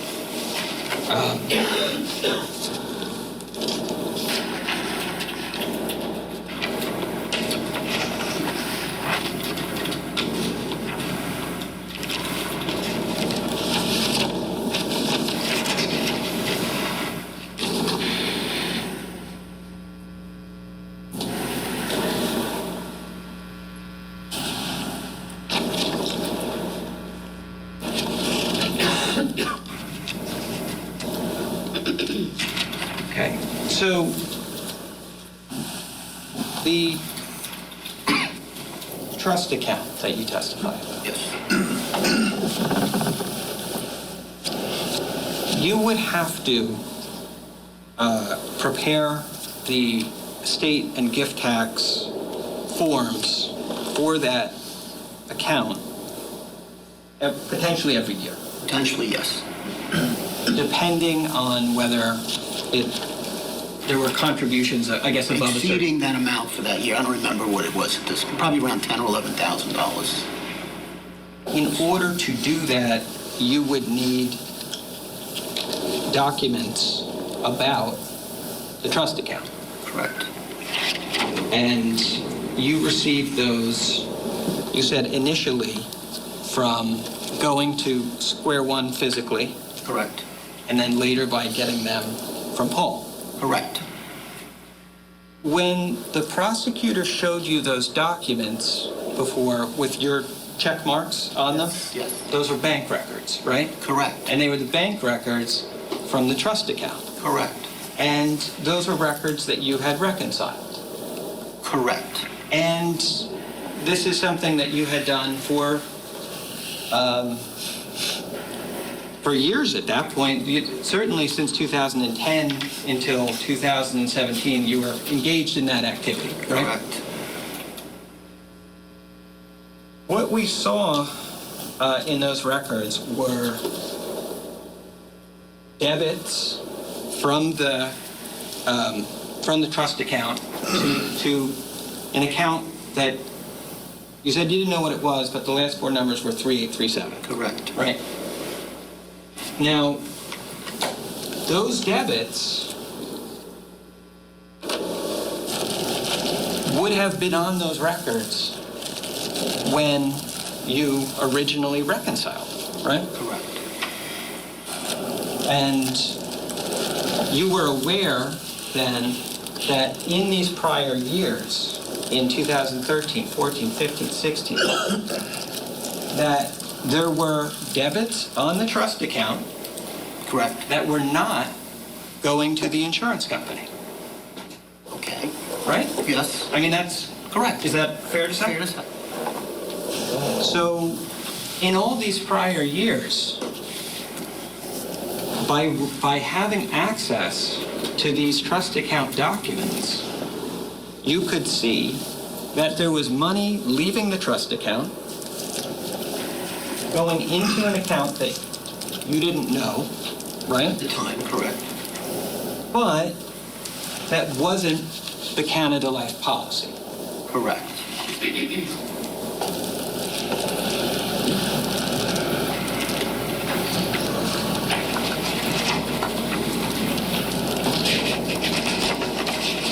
In prior years as well, not only were there debits from the trust account to an account ending in 3837, there were also debits to an account ending 1361. Do you recall that?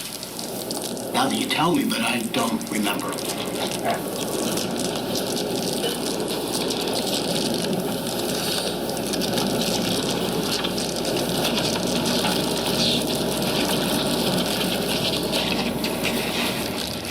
All right, so as the defense attorney looks through his notes, we'll step aside and take a break. And as you saw there, really bringing up the idea that this accountant saw that there were payments coming out of an account, but not going into where they were supposed to go, into that life insurance policy, instead going into a separate account.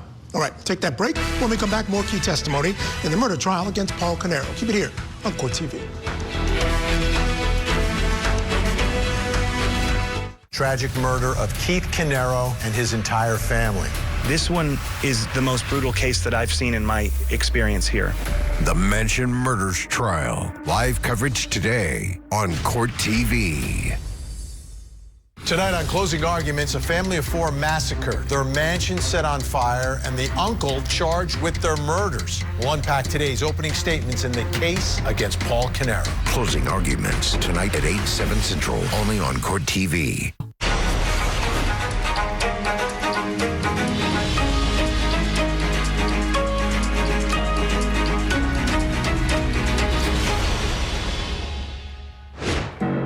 Snuck up on the family while they slept. Waited for his brother Keith to come outside. The defendant gunned him down, and he stabbed his niece Sophia 17 times. He started a fire. He certainly did not brutally murder the family members that you will hear he loved and cherished and adored so much. They want you to follow the money? Well, so do we. Key testimony is underway in New Jersey this hour in the trial against Paul Caneiro. Prosecutors say Caneiro killed his brother's wife, and their two young children, all before setting their homes on fire back in 2018. On the stand now is a longtime accountant for the family, still facing cross by the defense. And as we go back in, the defense is questioning him about money coming out of a trust going into two separate accounts. One we know belonged to the defendant, the other belonging to the company owned by the brothers, when those payments really should have been going to a life insurance policy owned by the victim in this case. Let's go back into court. Company account. Do you want me to see the debit or credit on it? No, I'm just asking you to see if you yes. recognize the account so itself. It's J. Martin Systems before they closed it in 14. Okay. So this is an old operating account for Square One. Okay. Is that fair? That's fair. And it ends, this account number ends in 1361. Right. And this is a closed account, but you don't know when it closed. When the company closed, I don't remember now when J. Martin Systems was dissolved, but that company was closed, correct? But this particular account, you don't know when this account was closed? No.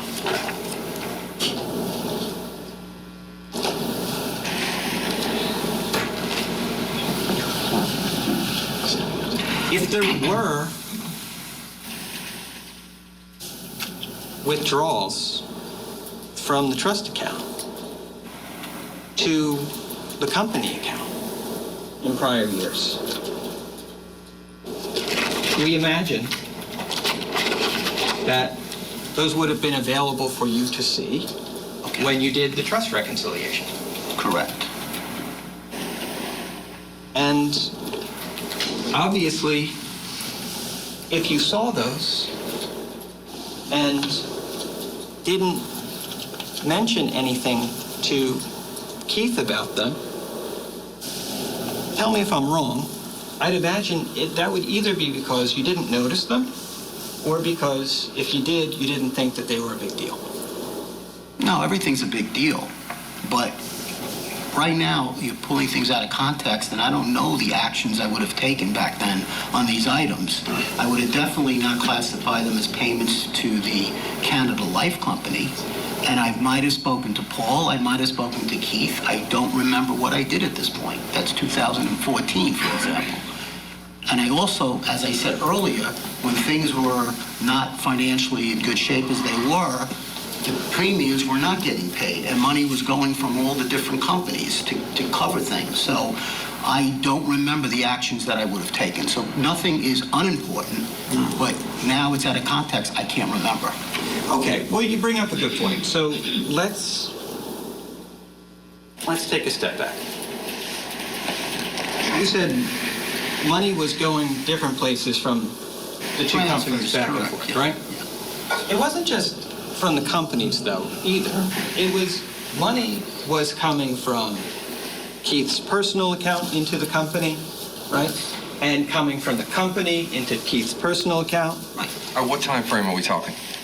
This is, I would say, and I'll ask the witness, Judge, but I would imagine this is really throughout the 2010s that this is going on. Could I respond? Yes. Okay, so as I said earlier, and there was an email from Keith regarding the sale of EchoStar or whatever, in the email, Keith even discussed that... Hold on, sir. Don't say what Keith said in that email. I'm sorry, the email, when I read the email. Okay, but I don't want you to say what Keith said in the email. That's hearsay.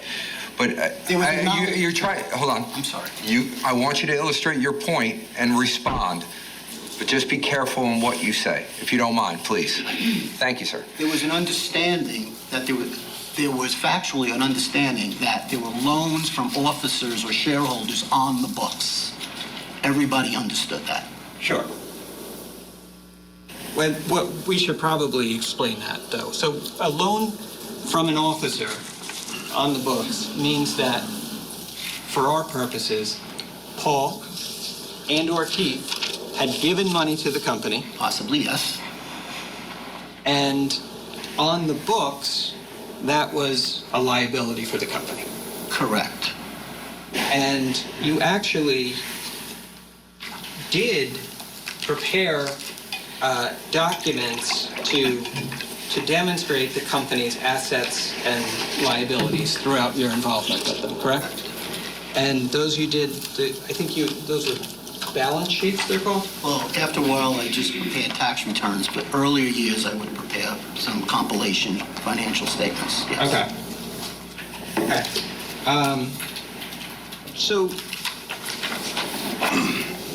But you had mentioned money going back and forth, so I just want to get back there for a second. Keith would put money into the company, Keith would take money out of the company, correct? Correct. And that would happen throughout the 2010s, that was going on. Correct. Right? Paul would put money in the company, Paul would take money out of the company. Correct. That would happen throughout the 2010s. Correct. Right? Correct. Keith would use the company to pay for certain personal expenses, and he would then put the money back into the company later. Correct. Keith had the company pay for his tuition to go back to school, right? Correct. There was, on the balance sheets that you prepared, there was a company credit card through American Express you had to keep track of, right? The bookkeeping department did, yes. The bills on that were quite large. Correct. You had to factor those into the balance sheets and whatnot that you put together, right? Correct, yes. And you would see the statements from the credit card, from the American Express account, right? Yes. And you knew that the credit card there were open accounts within it, not just for Keith and Paul, but for Jennifer as well. That I don't remember, but they had their credit cards all together, yes. Okay. And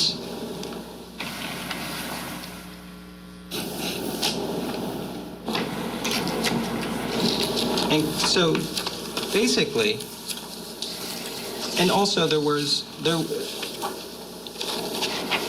money in terms of 401k loans. Yes. That Keith had taken, right? I don't remember, possibly. When things were slow, that might have happened, yes.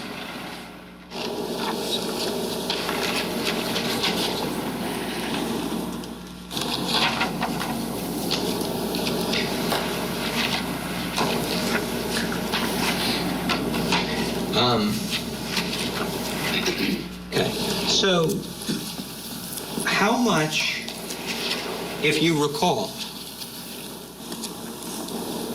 was Keith owed by the company, and how much was Paul owed by the company? I have absolutely no idea at this point in time. Okay. If I were to show you a balance sheet that you prepared from November 30th of 2016,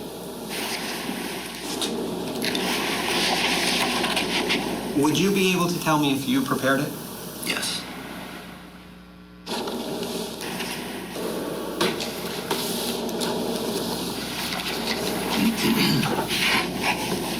This is D35. D35? Okay, thank you. Just to start, is there a cover letter on the front of that? This is not, I did not prepare this. This is from their internal books. I see.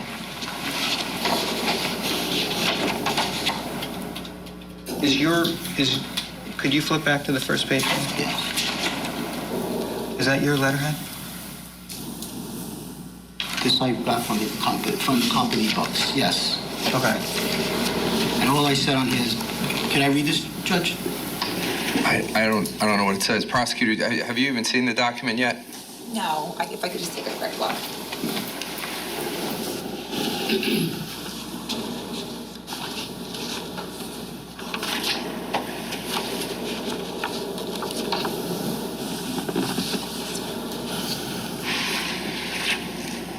Do you have an objection to him reading the front page? No. Okay.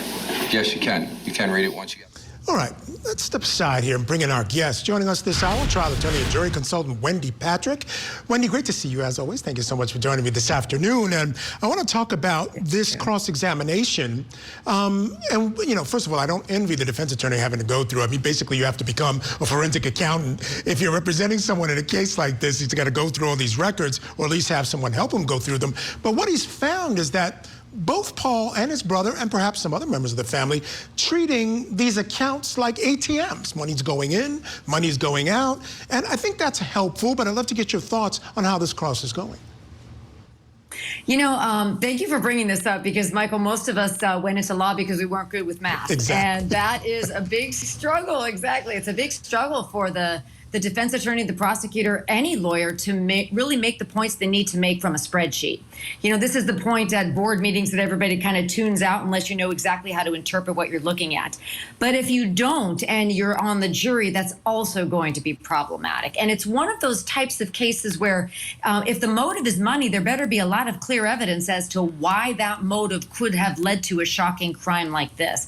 I mean, as shocking crimes go, this is at the top of the list. It's almost hard to think through what it would take to commit a murder of this magnitude, where, of course, the cover-up is evidence of the crime.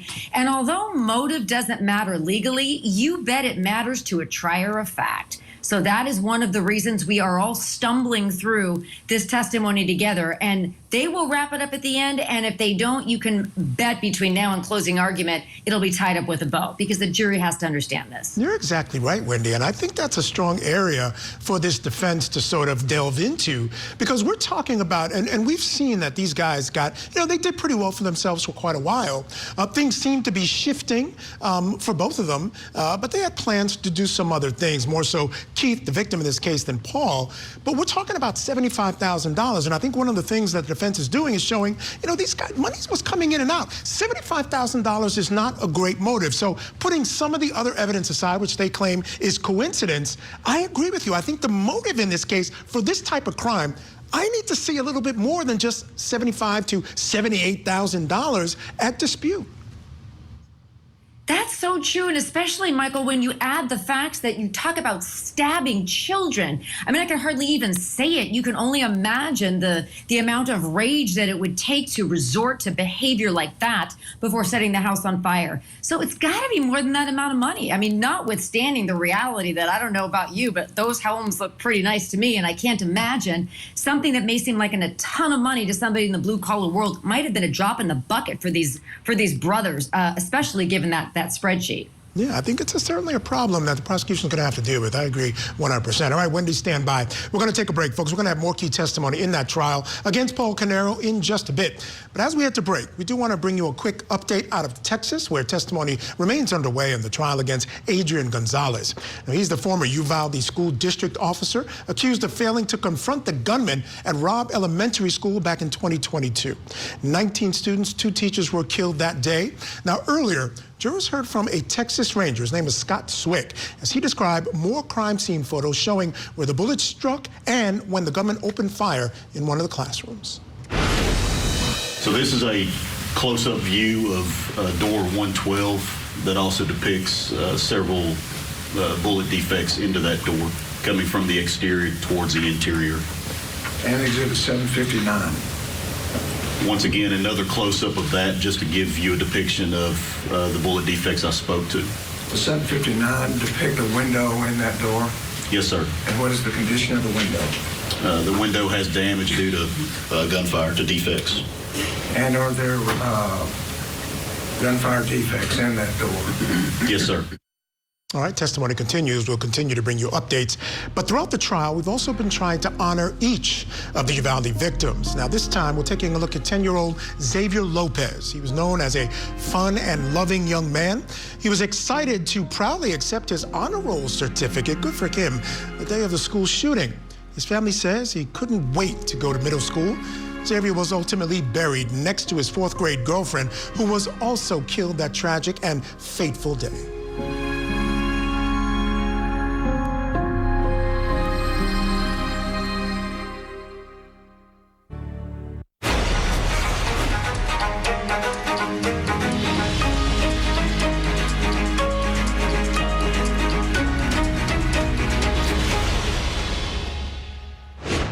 Welcome back to Court TV Live. I'm Michael Ayala, back to New Jersey now, where we've been watching day one of the Mansion murders trial for defendant Paul Caneiro. Caneiro was facing multiple charges, including 4 counts of first-degree murder in the deaths of his brother Keith and his brother's family, his wife and 2 children. Prosecutors say he murdered Keith, Keith's wife Jennifer, and then the couple's 2 children for setting both of their homes on fire.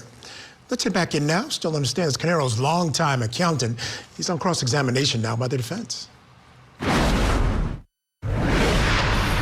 Please be advised that EchoStar Pest Management and J. Martin Consulting Square One are affiliated under Section 414 of the IRS Code under subsection BC, M, or O. Thank you. And this was to, I don't remember the year now, but this had to do with the retirement plan, but I did not prepare that financial statement. That's from the books, from their QuickBooks Online at the office. Okay. Which you had. I don't even know if I attached it to this. I really don't know at this point. You don't know how this got attached? I prepared the letter, but I don't remember. Okay. So if I'm understanding. And the purpose of the letter was because all the employees would have to be covered by a retirement plan. That's why I mentioned affiliated. Right. So I guess my understanding I'm getting from you right now is you don't know how this letter with your letterhead got attached to these documents. I don't remember. The only thing I could say is that at one point in time, as was asked previously, Paychex handled the retirement plan, and then for a couple of years or so, they switched to another company to handle the retirement plan. So it makes sense to me. They needed to know this so they would know that EchoStar and J. Martin Consulting employees would all have to be covered. So I was asked to then put that letter. I don't even remember being asked. I don't remember doing it, but that's my letter. Okay.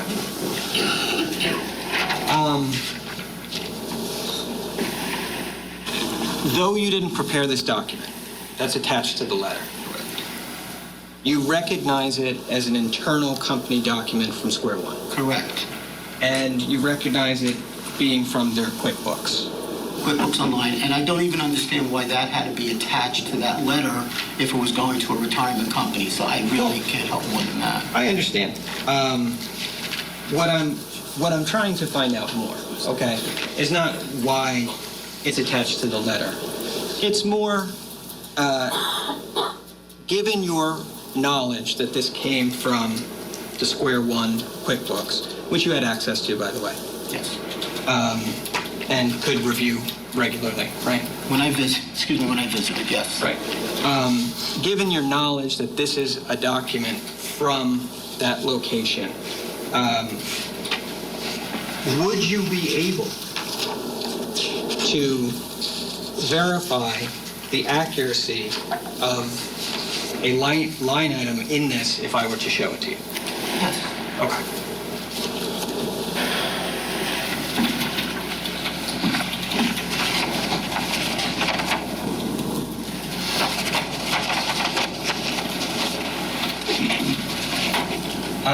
This is page 2, okay? I'm sorry, page 3 of D35. No, this is 2 of, this is 2. Oh, I'm sorry. This is page 3. Sorry. Page 3. That's okay. That's okay. Just going to ask you to look towards the line Yes. There were 2 loans payable for Keith and Paul. Okay. What was the loan payable to Paul? At the time, the loan payable to Paul, and I probably would have to have made an adjustment for this $32,000, but on here, the loan payable to Paul was $179,285 and 34 cents. Okay. And the loan payable to Keith? At the time was $118,690 and 92 cents. Okay. Thanks.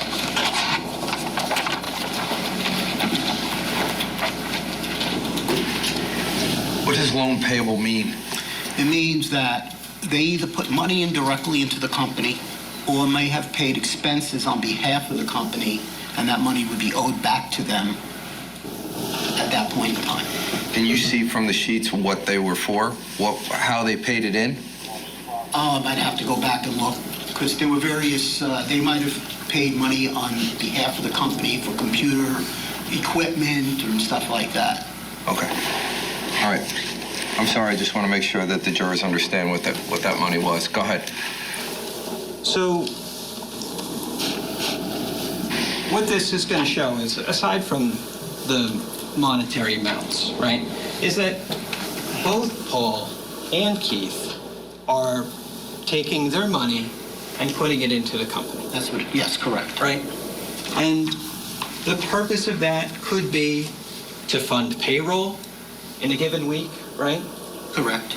It could be for the purchase of office supplies. Correct. It could be for any number of things. But the point is that when they transfer the personal money into the business, it's for the purpose of the business. Correct. Correct.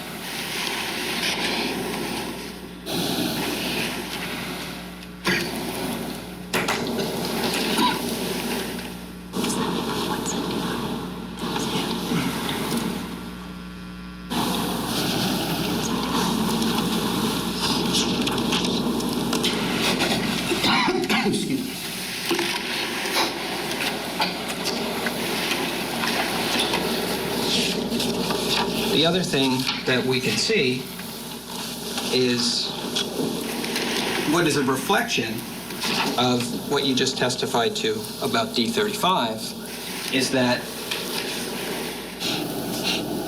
as it pertains to D35, Paul is owed more than Keith is. Yes, at that point in time, right. Yes. So at this point in time, the indication would be that Paul has put more money in than Keith and gotten less money back, right? Well, I don't know at the end. I don't know about getting less money back. I know at that point his loan was larger than Keith's. Because he had put more money in. Correct. At that point in time. Correct. Okay. And that was $179,000. Okay.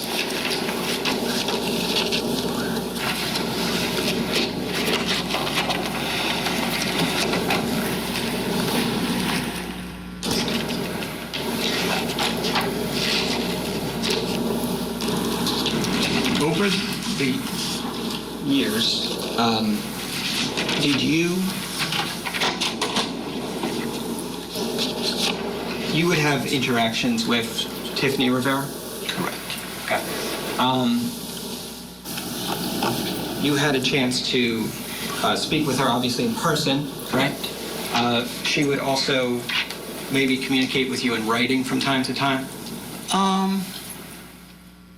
I remember in the early years, I wasn't a big email person, so I don't know about email. When you say, I guess in writing, you mean emails. Maybe some, but maybe she'd call me. Okay. All right, so as you can see there, the defense kind of making its point at the end of the day that Paul was owed more than Keith, and maybe these things that he was taking out, it takes away the motive because they weren't stealing. Maybe he felt like he was reimbursing himself for things that he had given to the company earlier. All right, we'll take a break. More key testimony in the murder trial against Paul Caneiro coming up next. Keep it here on Court TV.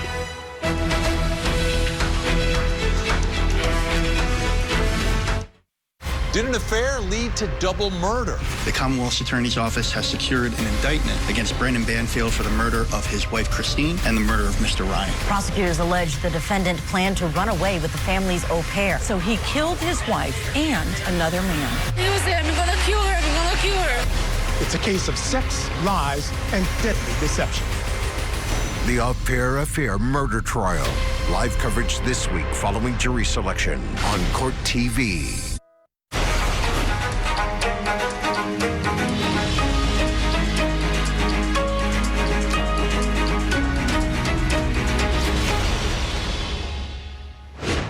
All right, folks, let's head back to New Jersey now for more testimony in the Mansion murders trial for Paul Caneiro.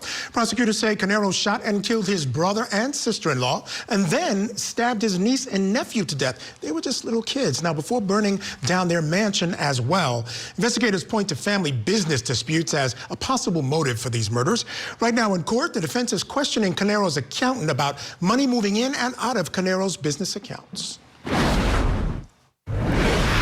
Do you recognize that as a check from the Keith Caneiro irrevocable trust account? Yes. Okay. Is it dated? December 27, 2016. Okay. And it's not an electronic check, right? It's a handwritten check? Handwritten check for the quarterly premium. Okay. Do you recognize the handwriting? I'm not sure. I'm not sure if it was Paul or somebody else's. I don't remember. You don't recognize who's handwriting that? I don't remember his signature, so. It looks like it could be Paul, because that looks like a P. The filling out of the check, I'd ask you to take a look at. The payee. Canada Life. Do you recognize the handwriting of the person who wrote that? It's not me. I don't remember. You don't know? No. Okay, that's fine.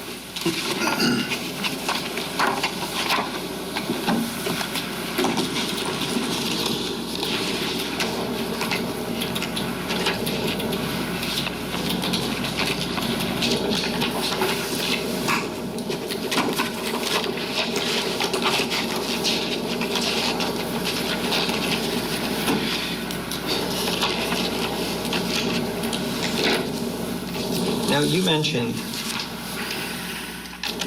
speaking to Keith on the evening of November 19th. Yes. Of 2018.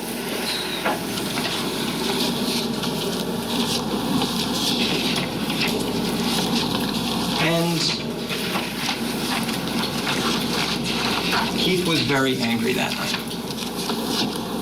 Very upset, yes. Right.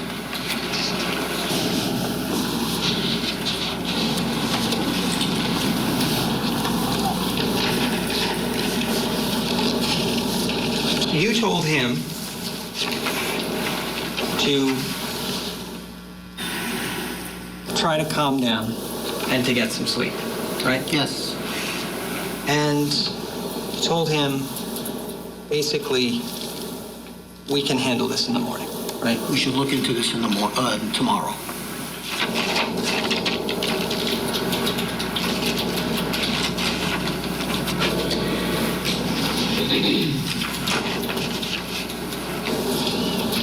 In April, when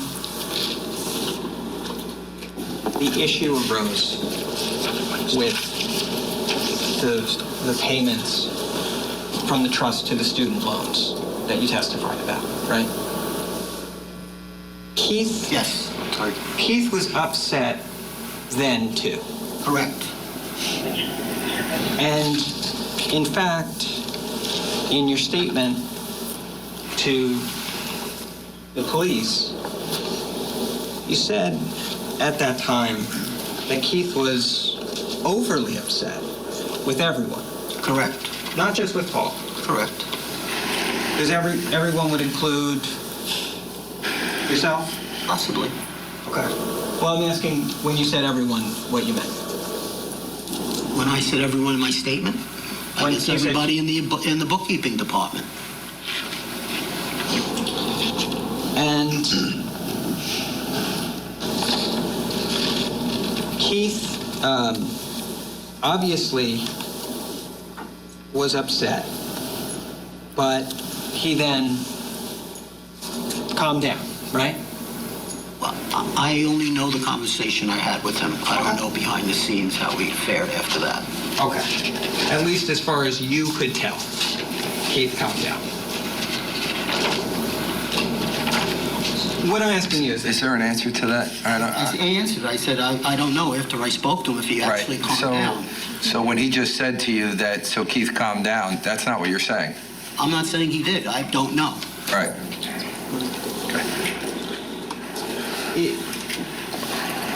In your statement, you're talking about March and April of 2018.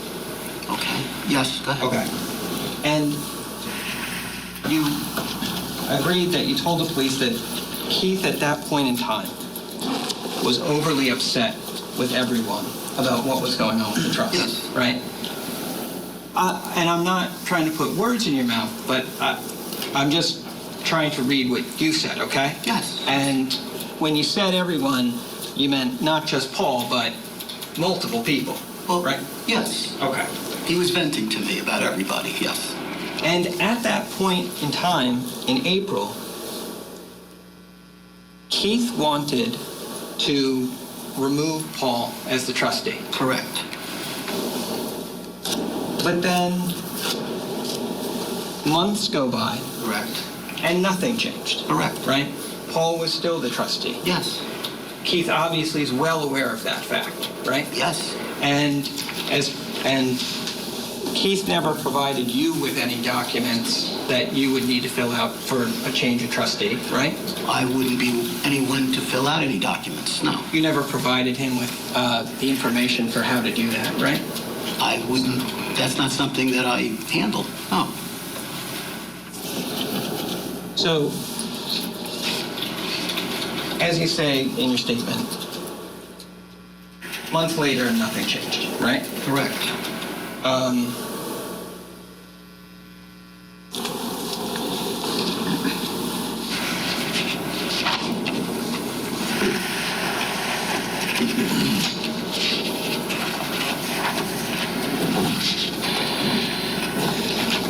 Paul, after April, wasn't replaced as the trustee. Correct. And after April, when Keith was overly upset with everybody, we fast forward a couple of months, and you and Paul and he are all involved in these ongoing discussions about the sale of EcoStar. Correct. Right?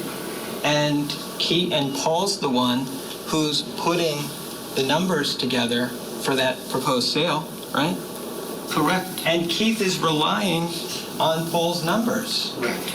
And Paul's numbers are the basis of those ongoing negotiations. Yes. Right? So Keith at this point in time is obviously, and Paul's expressing, we saw today, points in time, the opinion that it's better to wait, right? Yes. And Paul is using his numbers as the basis for that opinion, yes. Correct? And Keith is relying on those numbers in terms of what his perception of what he should do is, right? Yes. And when that really changes is after the meeting that he had with the Duke estate about continuing the Square One contract. Yes, I believe so, yes. All right, let me quickly bring back in our guest with us, trial attorney, jury consultant Wendy Patrick. Wendy, what do you make of where the cross is going now? I feel like on one hand it's effective, but on the other hand, I'm kind of getting lost in the weeds a bit. Yeah, we are getting lost in the weeds. Now, you know, whether or not we're lost in the weeds, you have to imagine there's has to be more than this. And one of the things about motive that's really tricky in a case like this is business disputes are common. I hate to say it, anybody that goes into business with a family member knows these things are going to happen. And then when you go back and you try to figure out the bookkeeping, you're going to have testimony just like this, which isn't particularly effective to begin with because most people, financial advisors, consultants, don't really remember with any great detail what they did win. Now, you would think in a high-profile case you would review your notes, but even then it's hard. So there's going to have to be more of an emphasis, Michael, not on motive, because as we all know that, you don't have to prove motive, but on the fact that everything lines up, that there's corroborative evidence, that every little detail is followed, that puts the defendant where he would have needed to be to commit these murders, get back to his house, set that on fire. That's in the balance going to be much more important than getting through this financial advisor testimony. Yeah, no doubt about it. But again, if you can undercut the motive, which I think is what he's trying to do, saying they had disputes all the time, so why would this one cause him to murder these people? That's at least where I think he's going. Maybe that's helpful. Wendy Patrick, thank you so much for joining me this hour. Always appreciate it. Folks, stick around. Coming up, we're going to have more key testimony, of course, in the murder trial against Paul Caneiro. You're watching Court TV, your front row seat to justice.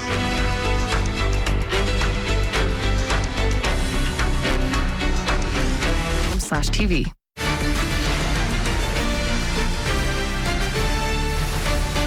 Welcome back to Court TV Live. I'm Michael Ayala, and we are tracking several major trials today here at Court TV. In Texas, the state's case continues in the trial for Adrian Gonzalez, the former Uvalde school district officer who allegedly failed to confront a school shooter. And in Georgia, Susan Ember continued to stand trial for a third time on charges that she fatally shot her husband, although she claims he shot himself.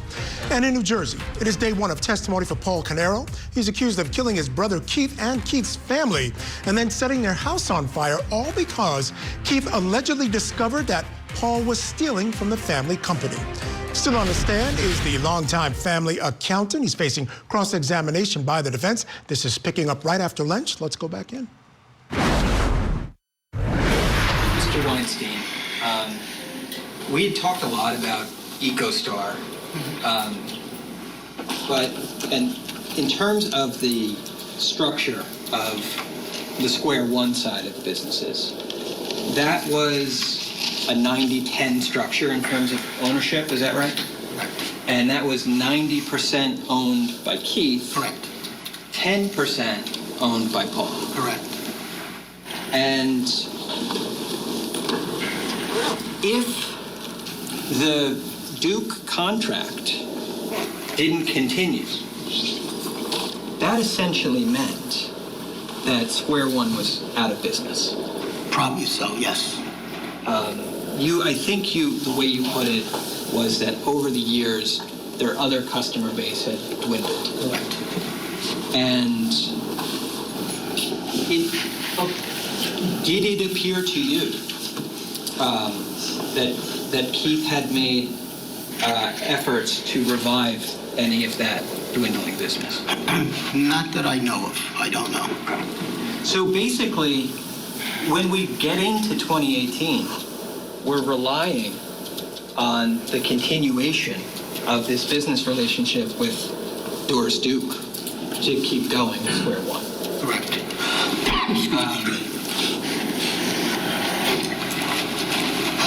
You did Keith and Jennifer's taxes for their personal taxes for many years. Yes. You know that Keith had many expenses. He had a very large mortgage payment. He had, at times, a lot of credit card debt. That had nothing to do with the taxes, but yes.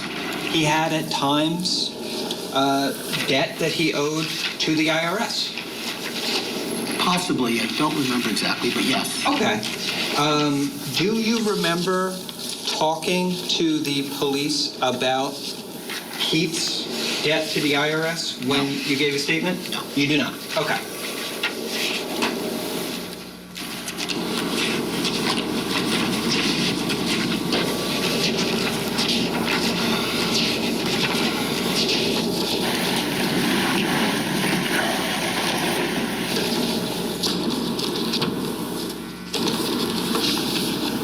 So, I'm going to approach Judge. You can.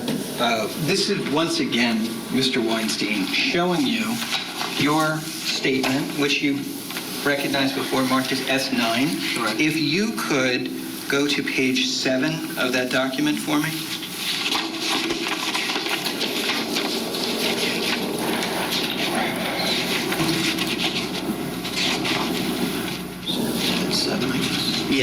And when you get to 7, if you could just look at the question on line 4 and the answer on line 7. Yes. Yes. Okay. Yes, okay. Okay, so Keith, when you gave that statement, they asked you if Keith and Paul had IRS debt. Yes. And you specifically talked about Keith's IRS debt. Correct. Right? And you estimated that debt to, at a point, be between $60,000 and $80,000. Yes, it's there. I must have said it, yes. Okay. Okay. Thank you.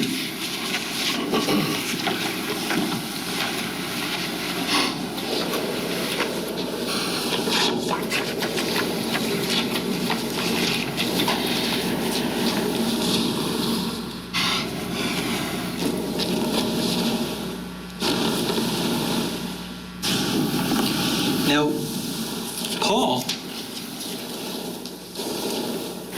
had income from sources other than Square One and EcoStar, right? Let me rephrase that, because I shouldn't use that word perhaps. Paul, aside from the income he received from Square One and EcoStar, was also getting money from other sources, such as disability, right? Yes.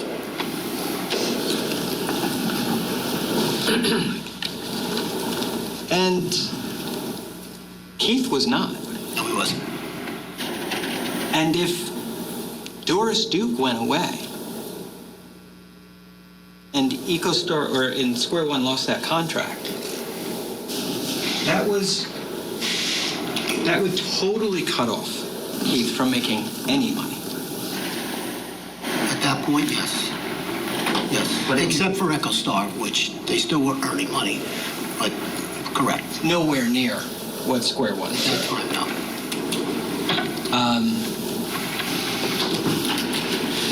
But that fact wouldn't have cut Paul off from the other money he was getting from sources such as disability. Correct.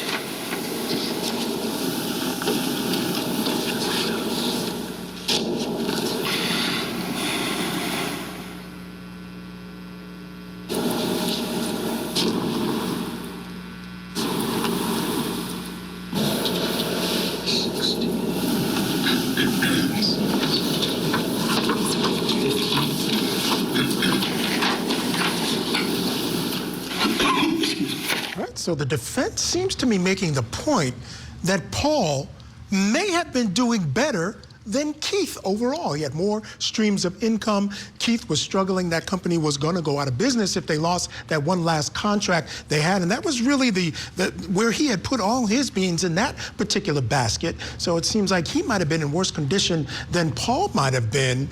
What does that mean about motive or for motive? Not sure, but again, it's at least part of the argument that's being developed by the defense. All right, that little break in the action's over. Let's get back into court. Just wanted to clarify one other thing, and I want to show you S12, which you looked at before. This was the TD Bank, the statement for the Keith Caneiro Irrevocable Trust that you said you would look at periodically? Yes. Okay. When you recognized it before, I'm sure you saw at the top, it does say ATF Keith Caneiro Irrevocable Trust Agreement. Correct. And below that, it also lists a address. Correct. And it lists the address of 15 Willowbrook Road, Colts Neck, New Jersey. Yes. Okay. That was Keith's home address. That was Keith's home address, right? So the trust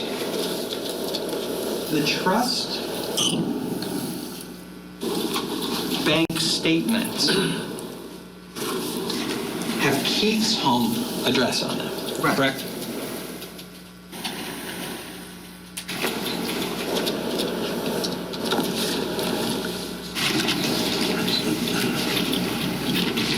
And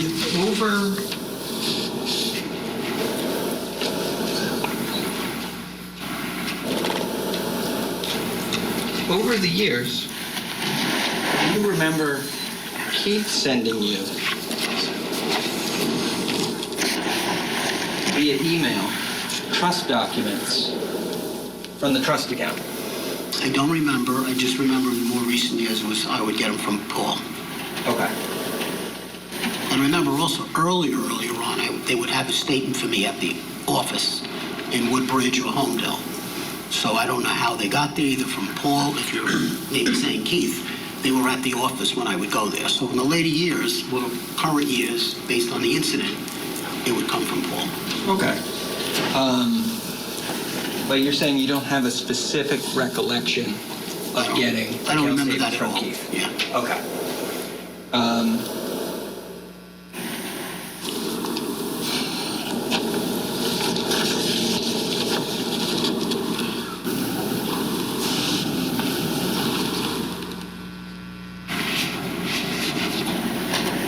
Do you know,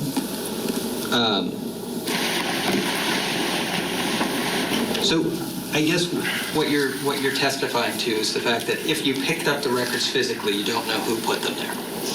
In the earlier years, maybe they gave them to the bookkeeper there were other bookkeepers in the past, or whatever, but I don't know how they got to the office. They were there. Okay.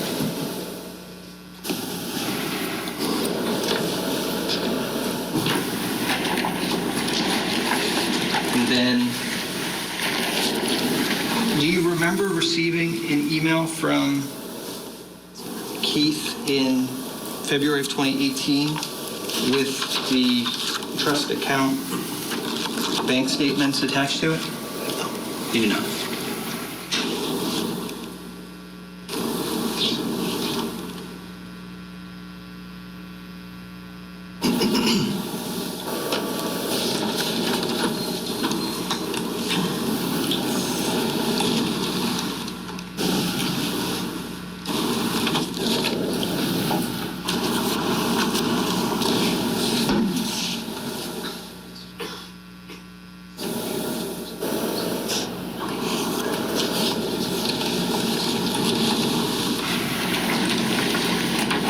Mark, this is D16. This is an email, correct? Yes. It's from Keith. Yes. It's to you. Yes. It's got, we see it has attachments on it? Yes. We see that there's attachments listed in the file, right? Yes. When we go to those, these are the... Okay.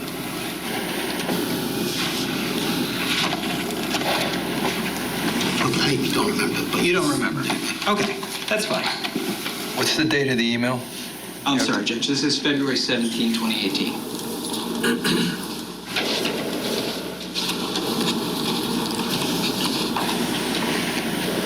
So, you'd agree with me that though you may not have a specific recollection, there may well have been times where Keith was sending you the trust account statement. That sense that he did, but I don't remember it. Yes. Okay.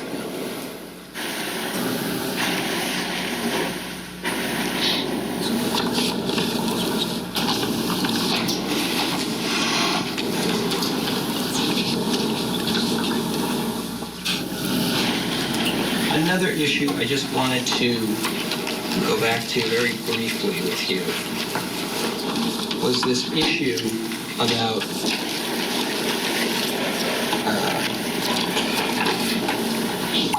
the account ending in 1361. Yes. The closed. That was the J. Martin Systems Inc. Right. Right. So I'm going to show you.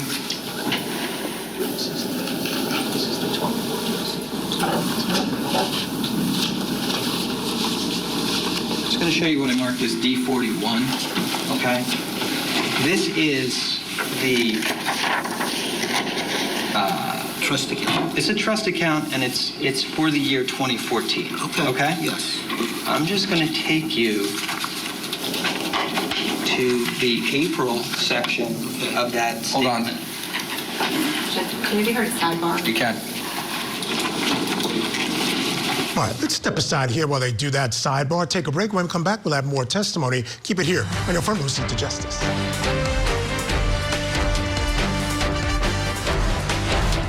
Tonight on Closing Arguments, a family of four massacre, their mansion set on fire, and the uncle charged with their murders. We'll unpack today's opening statements in the case against Paul Caneiro. Closing Arguments tonight at 8, 7 Central, only on Court TV. Did an affair with the family's au pair lead to double murder? He was saying, I'm gonna kill her, I'm gonna kill her. It's a case of sex, lies, and deadly deception.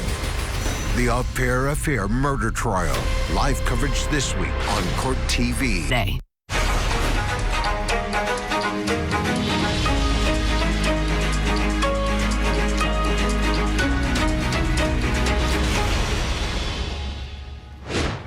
Welcome back, folks. We are in New Jersey this hour, where a jury is hearing some compelling testimony early on in the trial against Paul Caneiro. Prosecutors say Caneiro killed his brother, his brother's wife, and their two young children, all before setting both their homes on fire back in 2018. Right now, the family accountant is still on the stand. He's facing cross by the defense. Let's go back in. Just so that the jurors know, I'm going to sustain the objection based upon what we just talked about, but I'm going to let you ask whatever question you want to ask right now. Okay. Thank you, Judge.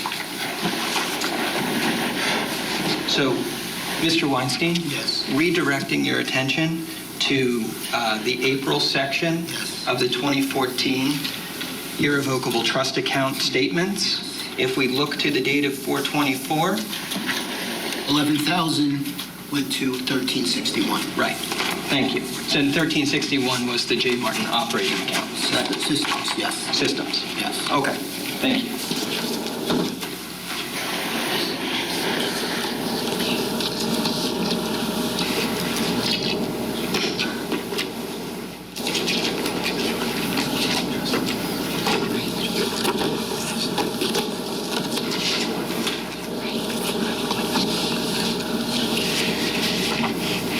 You mentioned that after November of 2018, into December of 2018, let's say, you had some dealings with Tiffany Rivera, right? And you had also some dealings with Corey Caneiro? Yes. And did those take place at the Asbury Park office? Yes. Okay. And was it your understanding at that point in time that with Keith now... I'm trying to remember if it was then or after that, but I do remember meeting it in Asbury Park. I can't really remember for sure if it was December, but I do know at some point in time I was trying to figure out what their plan was. Okay. It's certainly after November 20th of 2018. Yes. And Corey is involved at that point in time in administrating the businesses. Well, his father, actually, Cesar Caneiro, was, I believe, the executor or the administrator or whatever, and Corey was trying to assist his dad. Prior to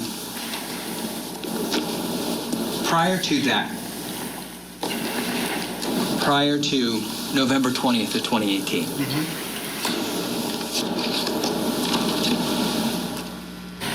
you would never see Corey at the businesses, correct? Years ago, he was working there, but no. When you say years ago, can we clarify that? Yes. It was a number of years. He was working there for a short period of time. Short period of time? Yeah, and then he wasn't. That I can't remember. Less than a year? Well, probably a year, something like that. Less than a year. You don't have a recollection of how many years ago that was? Okay. Do you have a recollection of why he left? No. Anything I would have known is hearsay, not happy. But that's all I would have known, something like that.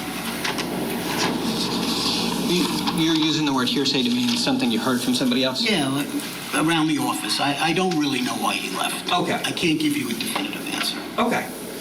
Can you give me an answer on whether he left because of his own decision or because he left because other people thought he should leave? I have absolutely no idea.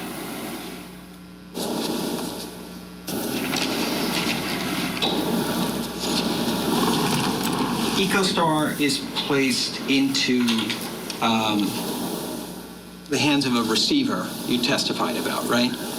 The receiver who... I think everything, yeah. Objection. Yeah. The relevance of this, Judge. I'm sorry? Relevance. This is after the fact.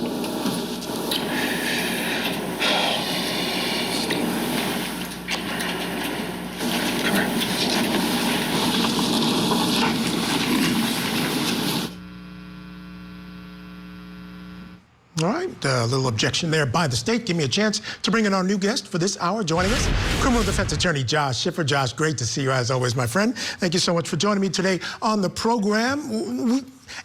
It sounded like the objection was based on relevance. I'll move away from that because I want to get a general idea of how you think this cross is going. I know you've been watching along with us.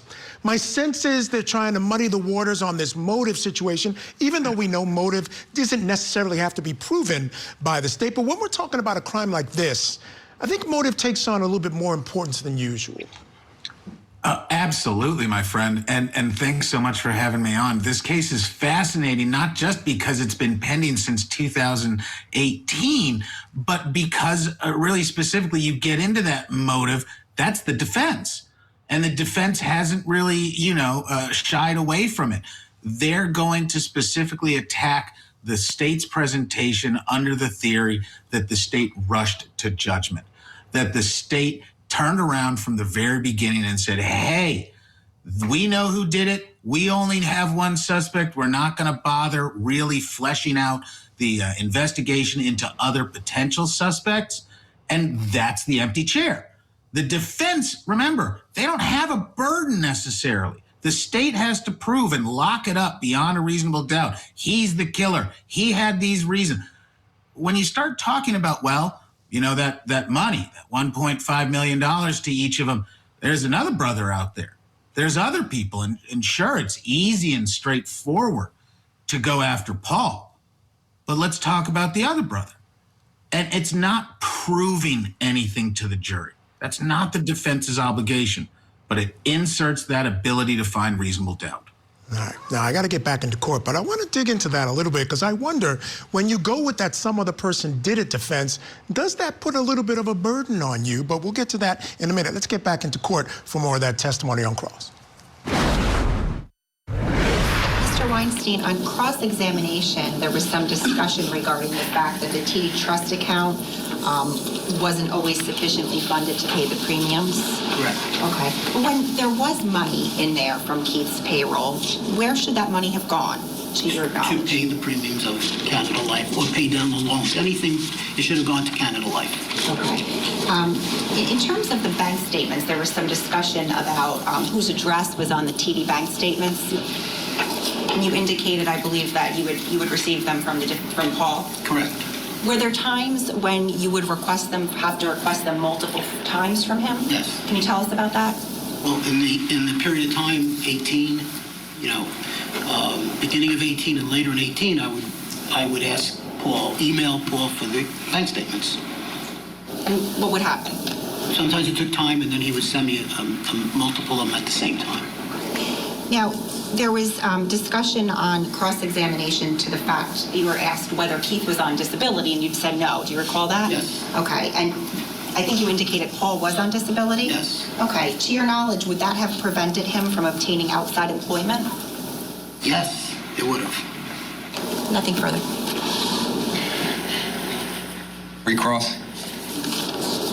If any. I don't think so, Judge. Thank you. All right, sir, you can step down. Thank you. Thank you. Call your next witness. Thank you, Judge. The state calls Ronald Artigas.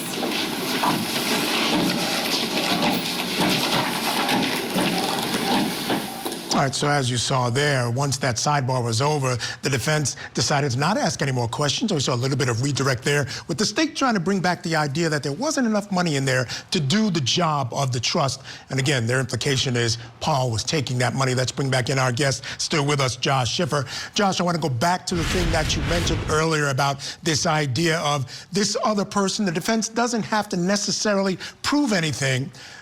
But I feel like it's a bit risky because when you do say somebody else might have been responsible, this person had motive, I wonder if then the defense takes on a bit of a burden to show the jury that that is in fact the case.